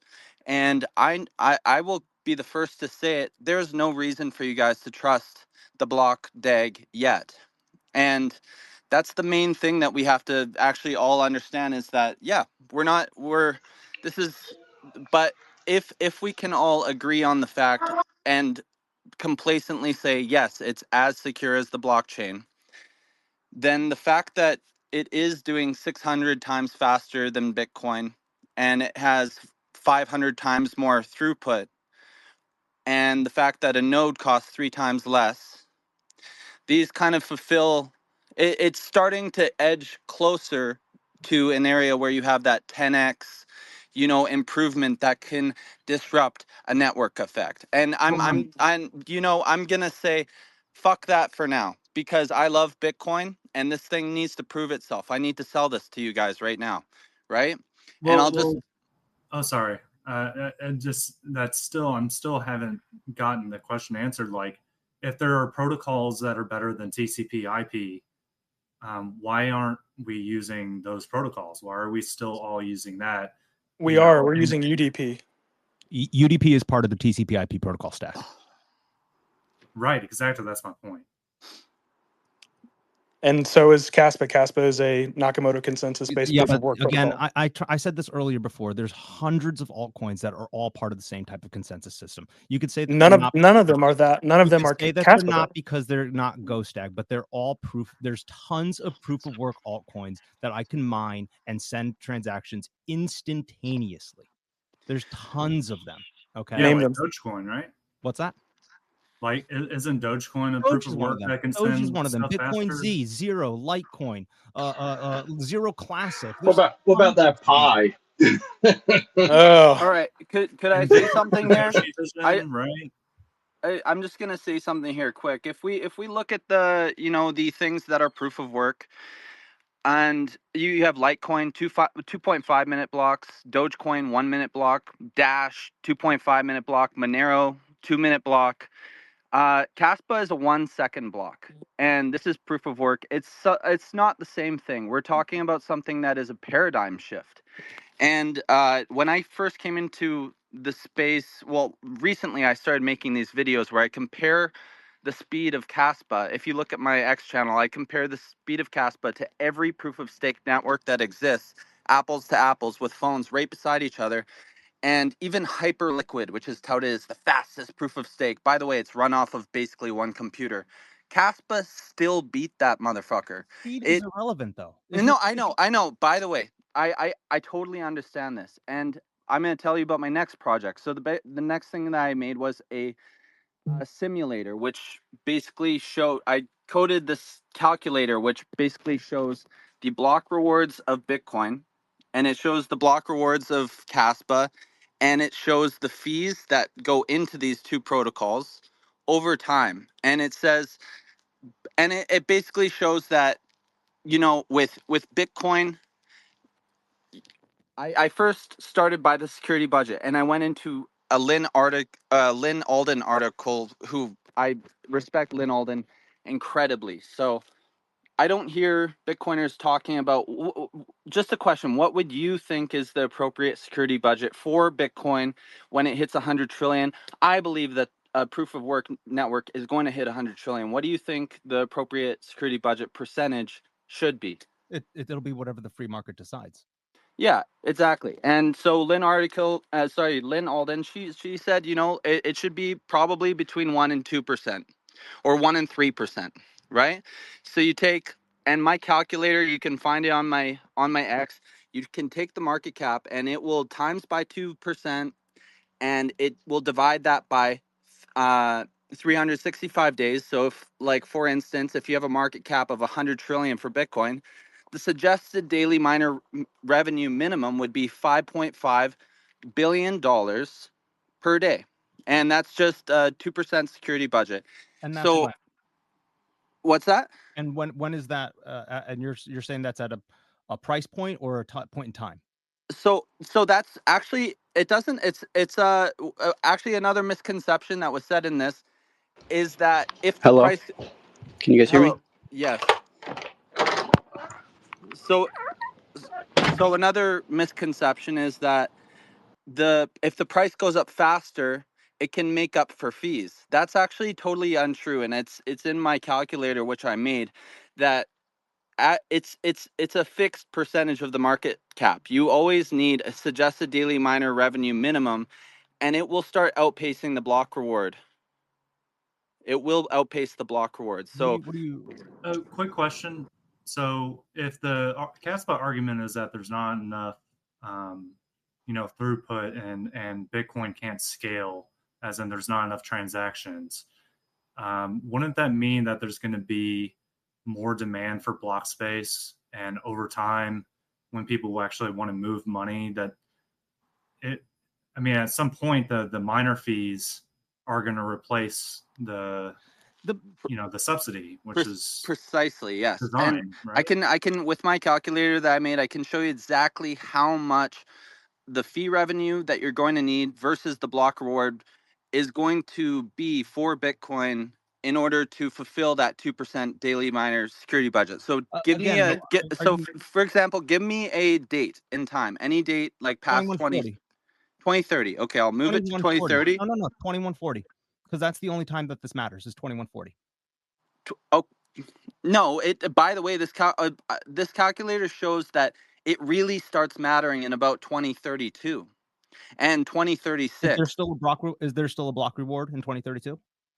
Yes, and but what it is doesn't matter. No, it does matter, because what percentage of the daily miner revenue minimum for the security budget is it? And I can tell you exactly how much it is. It's what are you basing that value off of? Okay, well, let's say the market cap in 2037. I have it on my calculator right now that I coded myself. Okay. $100 trillion is the market cap of Bitcoin.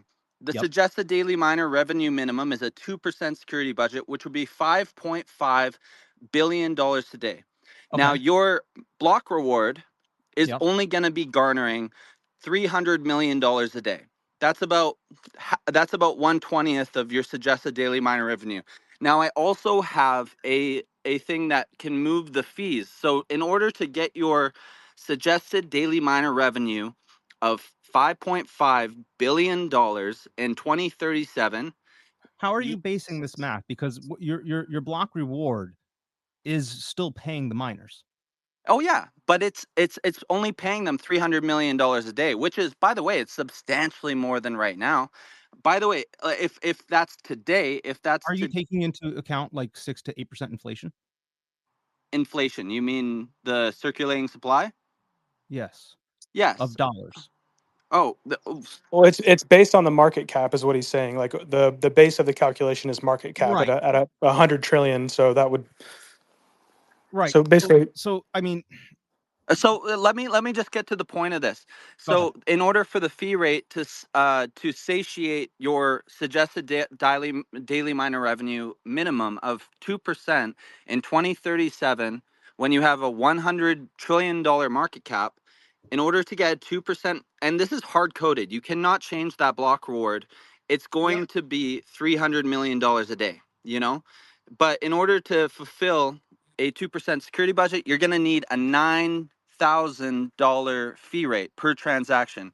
And that's considering that you get 600,000 transactions a day. Now, I just want to say that 9,000 will make sense for that security budget, because this is reality, right? This is going to be paid by nation states, the richest families, corporations, et cetera, et cetera. This is $100 trillion. what's the point that you're trying to make here? I'm still missing the point. Oh, well, I'm just talking about the aircraft that we're choosing to go on proof of work. And my next point. So would you rather choose the aircraft that costs more money? No, I'm not. No, I'm not saying that. if I could help here, because like I've reviewed this too, and it's good stuff, Crypto Odie, by the way. But like the point is, at some point, those miners are going to have to rely on fees to satiate that security budget, whether it's 1% or 2%. No, I haven't actually got to my point yet. The point is this: that $10,000 is going to have to be paid by somebody, and when you have 600,000 transactions a day, that's, let's say, 600. That's only 600,000 people can use Bitcoin once a day. So, but if you have 10 million people who want to use Bitcoin and they're going to pay that entire security budget, by the way, this is 0.1% of the human population now has to cover the security budget of the entirety of the Bitcoin network. They can only use it once every 2 weeks, and they have to. What's your point? They have to pay these $9,000 fees to secure the Bitcoin network. Yeah, what's your point? Well, the point is, it's going to be prohibitively expensive to use it layer, for regular people. on the base layer. Nobody's ever said that the base layer is going to scale to 8 billion people. Of course not. But they have to pay the security what's the budget. point? They have to pay the security budget. And The question is, do you want to pay? The question is, do you want to pay $9,000 to make a transaction? all day long to send 100 Bitcoins? Yes. That's going to be, So But actually, you know what? everyday You know what the main point is? Now ask me, what will Kaspa have to pay? What will each participant in Kaspa have to pay in order to get this suggested $5.5 billion block reward? You know, nothing, and because your block reward, you're going to be out. You're already worrying about fees. I have to 2140. okay, well, I'll tell you. No, you this you much. don't. Where you guys had to pay $9,000 in order to have a secure network, the Kaspa network has so many transactions, like every single day. Let me ask you this. Let me ask you. Wait. Let me finish the point. Go ahead. It's 6.84 cents when it's 32 blocks per second, and when it hits 100 blocks per second. Wait a second. When it hits 100 blocks per second, it's only going to be a $1 per person in order to get. Sorry, not $1. It's going to be about $2 to get that $5.5 billion security budget. And so the onus of proof is on you guys at this point. That if you can prove that this block DAG doesn't work. I didn't say that the block DAG doesn't work. I said it's no, not but the fact is we can fulfill a $5.5 billion security budget off $2 fees when it hits a block. Do it. Then do it. Because here's the thing. Bitcoin's already doing that at $2.3 trillion. Like, what do you like? Oh, What do you got? Like, what do you oh, got? He's Yeah, talking about the block subsidy yeah, though. I As it understand. decreases, like it's not going to pay the My block miners. subsidy will It remain. okay. will, because the price of the coins will go Yeah, up. Like it's exactly. already The like block there's nothing subsidy proven that it doesn't. will And remain. the Bitcoin community has nothing to prove. We already have the perfect money, in our opinion. It's perfect So today, but it could pose a problem, is all he's saying. okay, and we have a lot of time to deal with that Right, problem, we is have what till Sats is saying. 2140. We do. Yeah, We have till that's not 2140 to tomorrow. solve. You don't have till 2140. It's in the calculator. It's exponentially decaying your block rewards When do every we 4 have years. till? When do What's When that? do you when do I have estimate to, that's a according to your problem for calculations? us? Well, you just use the calculator. You know, The it'll show you what. calculator. It'll show you what your Yes, block. yes, the It'll show. calculator. What's It'll your The show you. calculator. algorithm? This is What's a It'll your show fucking you what your block calculator. reward is gonna what's be. your algorithm And that you use to program this calculator? I input the block decay, which happens at 2024, 2028, 2032, So you're just going 2026. off of, and so in 20. So hold on. So you're going off of. And then I use the. By the way, let me just finish the question. I use the network congestion, right? Well, you can't Wait. project that. You can't project that. I know that's why I can say you can input what network congestion you want. No, 1%, 1%, 100%. Because at 100%, the network is at 600,000 transactions a day for Bitcoin, and at 1%, it would be at 600, right? So, like that. Or You're still basing this off of a 0.39 Bitcoin block reward. Like your best guess and all no, this it stuff. it changes with the In time. The block 2030, rewards. in 2037, the block reward is 0.39 Bitcoin. Okay, then let's dial it all the way back to 2025. My calculator does that as well. And ask me any question about So do it for when you want 2020. the So block reward. do it for 2025. Do it for Okay, 2025. do it for Fine. 2025. I bet we're failing already. But you know what? You actually are slightly it's like right now you guys are No, getting about Bitcoin. 50. Wait, You guys are getting Bitcoin's about over. Hold on. I 50. want to We're hear his done. calculation. I want to hear his No, calculation. it's not over. Obviously, So it's for not over. But I 2025, want to just show you guys that right now you guys are about an average of 50 million block miner revenue every single day, okay. and you guys are falling like maybe 50 or like 40% short of like what Lynn Alden suggests. But it is the Okay, free so she's market. wrong. No, I'm not.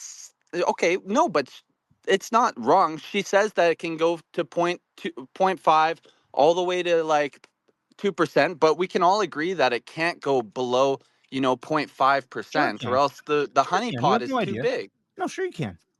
You have no idea. Again, the idea that the network security is related to the price of the Bitcoin is ridiculous. The network security is related to one thing only. That's the hash rate. And the hash rate is, and the hash rate, I don't care what anybody says, the hash rate is independent of the price. Okay, the hash does not Miners have precede to price. plug in to Hash does not participate precede, though. yes, but that does not create, hash does not precede price. Miners, Like if I don't have money to keep the electric on, I can't have electric. So those fees are going to have to come from somewhere, right?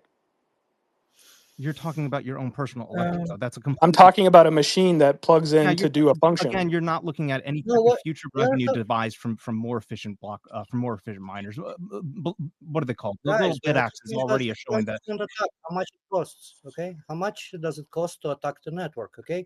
And it can't be too tiny a percentage of the total value locked in that network, okay? Otherwise, The cost to attack the network is directly related to hash, not price. And hash is directed but to hash miners, and related miners have to get price. paid. The miners get paid Yes. by their block reward.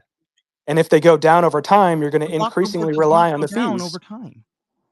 The subsidies do go down over time. It's called the halvening. The halvings take place every 4 years. They have 4 years. Correct, which is what his calculator is Your trying to block show. reward goes down over time. You have something that diminishes consistently. Are you saying Bitcoin's block subsidy does not decrease? No, I'm saying the Bitcoin block subsidy, the subsidy decreases at a specific set rate that is planned for. Which you can mathematically model, correct? No. You can mathematically. What do you mean you can't mathematically model it? model the reduction of the rewards, but you can't model that to an inflating fiat system. It's impossible. Yeah, well, it's priced in dollars, and what those dollars are worth is irrelevant. You don't know what exactly what the dollars are worth is irrelevant. That's what I'm trying to say to you. You're trying to say to me that the price of this and the price of that is going to dictate that. You have no. The Bitcoin block reward in 2037 is let me see. Here it is, 0.390625. That's your reward. That's what you get for securing the network. I don't care about the dollars. You're going to have to if you don't have to. at all. I don't give a crap about the goddamn dollars. The dollars are dying. I mean, I don't either. Dollars are shitty. We're Okay, well, the actually then the most apt thing here is going. Okay, then at that with that logic, 20 million people can use this system once a month. Yeah, that's the base right? layer. And The base layer does not scale to the global population. Everybody knows that. yes, but Lightning will I'm not talking pay about these Lightning. fees. Lightning sucks. I'm not talking And about Arc won't pay the fees either. I'm not talking about Lightning. Lightning sucks. We're not going on to Lightning. Arc Lightning won't doesn't pay matter. the fees Lightning either. is absolutely I said irrelevant to Arc. the conversation. I don't care Arc. about Arc either. I don't give a Okay, crap what are about you that talking shit. about then? I'm talking By the about way, Bitcoin. I am completely open-minded that if you guys find a scaling solution, I will say I was wrong about Kaspa, but so far I think that you guys are like the more likely solution is that Kaspa has figured it out before because you guys have had 15 years. Your entire I pulled up your entire chain. Okay, I looked at your entire chain when I was off mic before. Okay, not only is your hash rate is down, your difficulty had a ridiculous drop. I would love for somebody to explain this.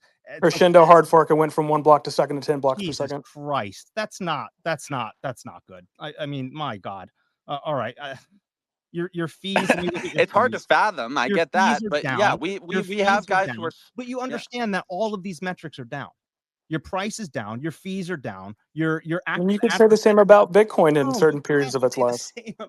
No, you can't. can say it. Where? Show me on the network where I can see that.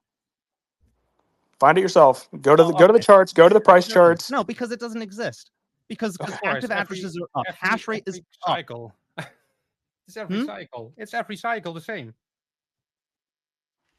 What? Miners quit because the price has dropped. So the hash rate goes down. It's the same. That's because their miners become. Yeah, usually when you see a decrease but in hash more rate, that's efficient usually a ones bottom come price back signal. in. Yeah, more but you. efficient But ones sorry, come right back in. sorry, but Yeah, exactly. I hear time after exactly. time. By the way, we're talking the same language here. This is exactly the same thing with Kaspa, and 75% of the Kaspa supply has been held in long term at this point. People are committed, and it's growing. And it's one 1,000th the size of Bitcoiners. And if you don't think that we can peel off more than 1,000th of the Bitcoiners, then I think you're wrong, because we will. And this thing is gonna grow. 1/1000th. That's 0.00. There are only 15,000 daily active addresses and a total of 600,000 addresses that just hold that's right, that hold a Michelle. minimum of one. Like that argument So we is could be not early. proven.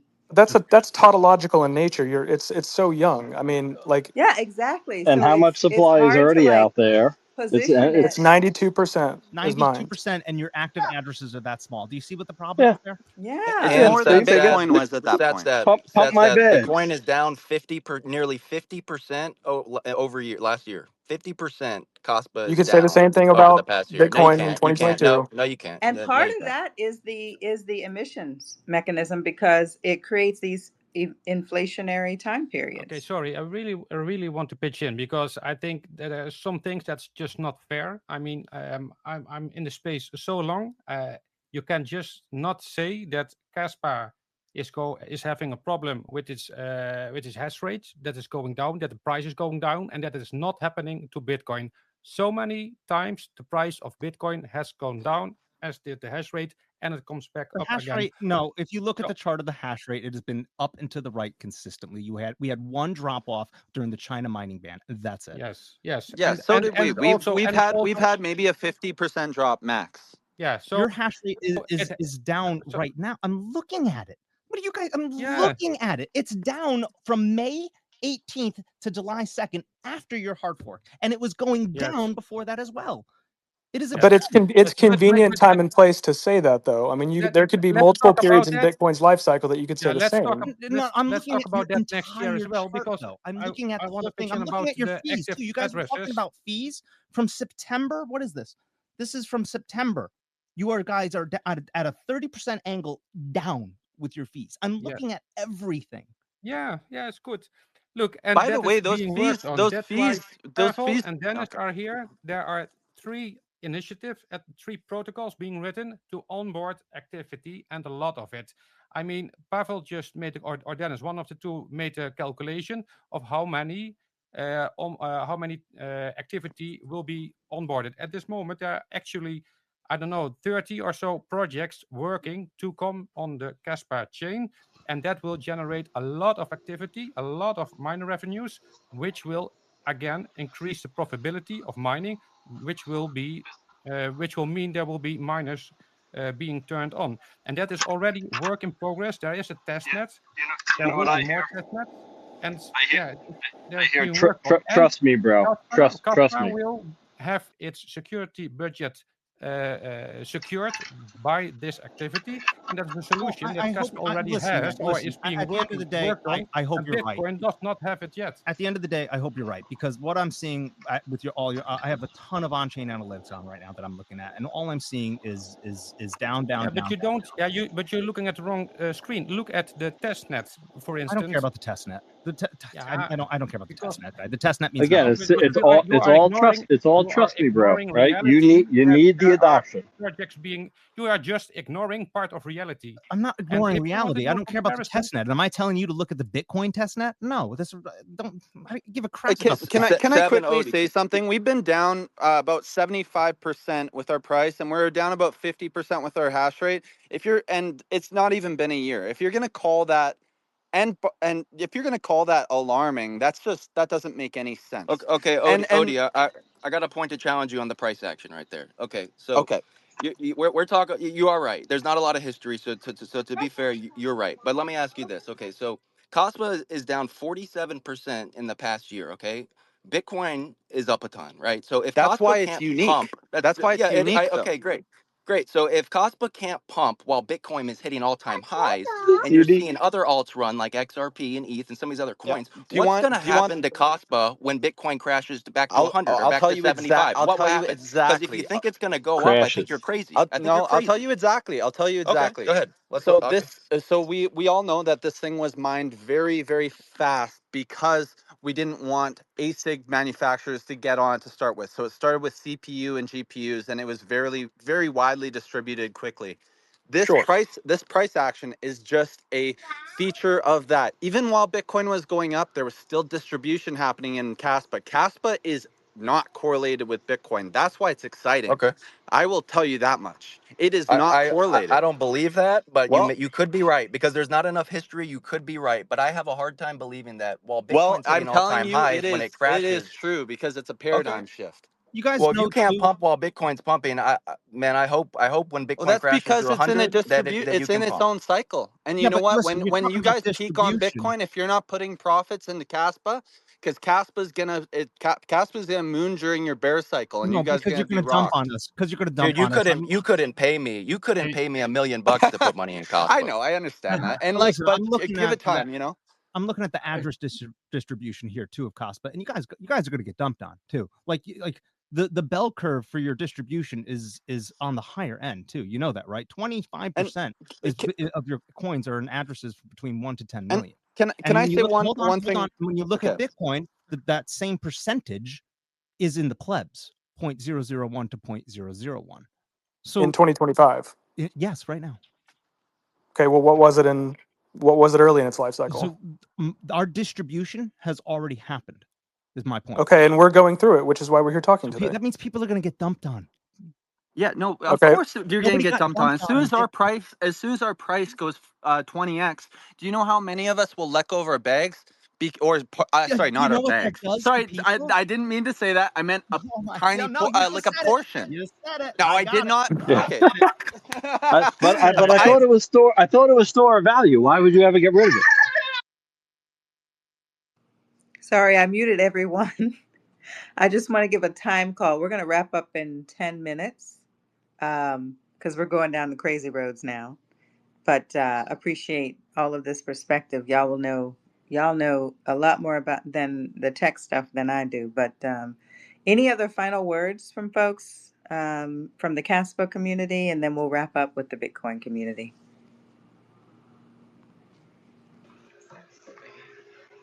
My final words, I just want to say thanks to Michelle, thanks for Rob, thanks for all the Bitcoiners coming out, thanks for all the Kaspa folks coming out. I know this is probably uncomfortable in some capacity and it got a little heated, but like this is net healthy in my opinion. Like, this is exactly what we need, is people with differing opinions coming out to try to speak their mind. Like, this is what needs to happen. And regardless of whether people's minds were changed or whatever, like, I'm really happy to see stuff like this, because I think it's awesome. Like, if you zoom out 30,000 foot view, like these are people, we are arguing about proof of work protocols, which in and of itself is beautiful. So I just want to say that, and thanks everybody, and y'all have a great day. Okay.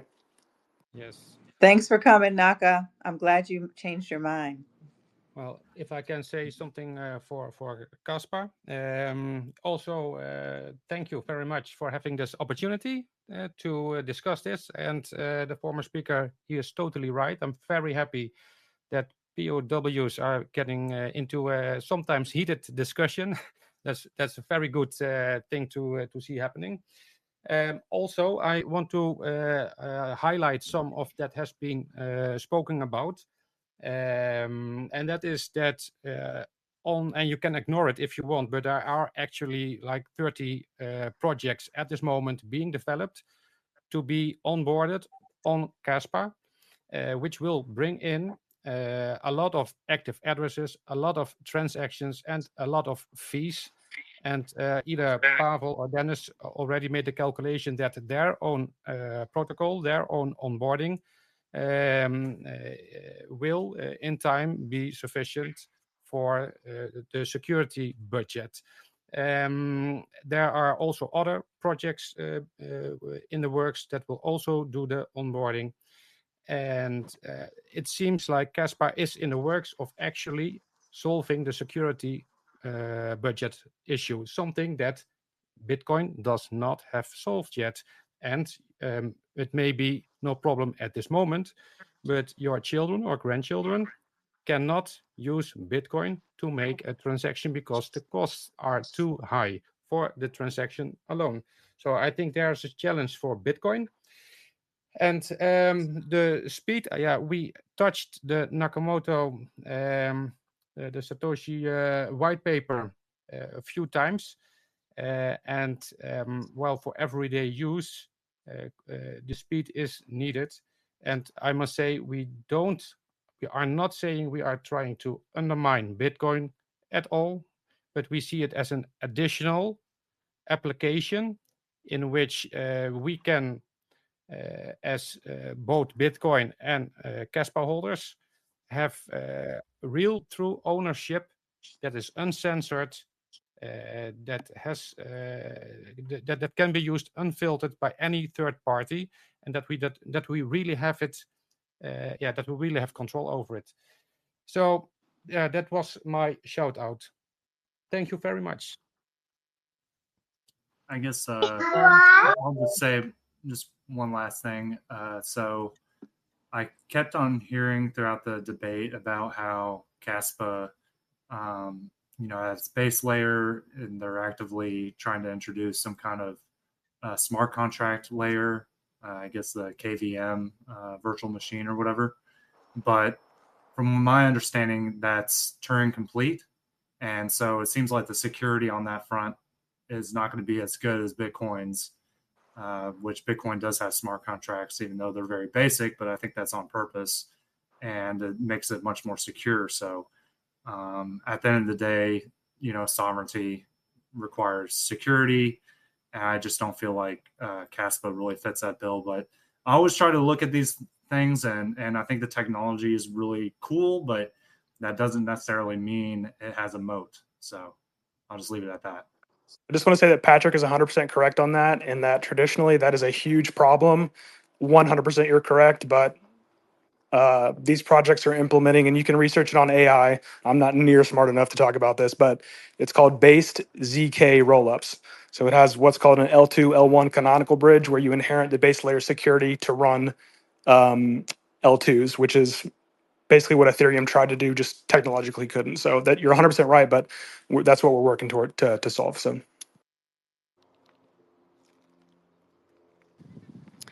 All right, Jim, Michelle, do you guys have any closing thoughts before we wrap this?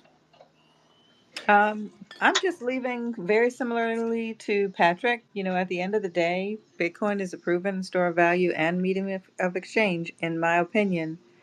Yes, we're still trying to solve for scalability, but it's being adopted around the world. We don't have to wait to see if it will be adopted.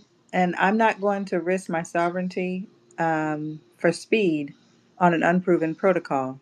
In my opinion, Kaspa is unproven. And until adoption catches up to Bitcoin, it's not likely to scale. And Bitcoin has a huge head start. So, you know, it's going to be interesting. Again, I think the technology is super interesting, very innovative, but it don't beat the king. Yeah, I'm going to second what Michelle says. I think the hurdles are too big, the competition's too much, and I don't see a need. Right? I don't see a need. There's way too much building and growing going on, and if we're talking hypotheticals, I believe Bitcoin will do it. Right? I believe they will make a way to have the scalability issue solved before there's any need to think about going anywhere else, right? And I don't think that's even a Hey, question. hey, but could I just add one point about that smart contract thing? You said it was Turing complete. It is actually the smart contracts that are applied on Caspa are able to also be applied on because it is being done in such a way where it's not compromising any of the security. Yeah. All So, right. it just furthers our point that Bitcoin will be able to do it all ultimately. Yeah, I don't. Adoption is the biggest thing for you guys, and it's not 2012. There's just way too many things going on for you guys Well, you to guys do are it organically like you want to, right? Maybe you get someone in there pumping it to try and build it, but that's not the way. Yeah, I you want guys are gonna be to. eating your words. I'll talk to you in Nobody, 4 years. You nobody know knows. what? It's all good. Nobody knows the I'm happy future. to eat them. It is possible that it's gonna take off. I have not been convinced. Frankly, I thought I would see more arguments. I heard speed over and over again, and I just don't see the need. My opinion, but I think that it was a good space. I think that we had a lot of good talking points. I'm really pleased, except for a few moments. I think it was very civil, and we all heard each other out, and we didn't have to break in too many times. So for all of the guests here that are not normally on our spaces, for the ones that are normally on our spaces, I think that everyone did a great job. And to wrap up the Bitcoin Army community, as most everybody, well, the new people here might not know, we do spaces twice a week. We pick a topic every Saturday. And sometimes, as today you found, it was a pretty unusual one to talk about a different proof of work chain and do a debate. I'm not sure what we'll do next week, but any ideas, throw them out there. We're all ears.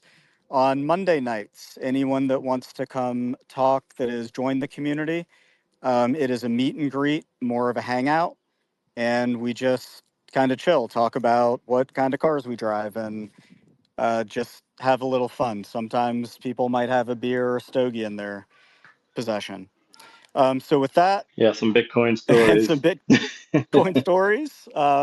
Sometimes people tell about their previous shitcoining and how they got past it. I would hope maybe some people on this call in 4 years, and they're coming around. Maybe will join us.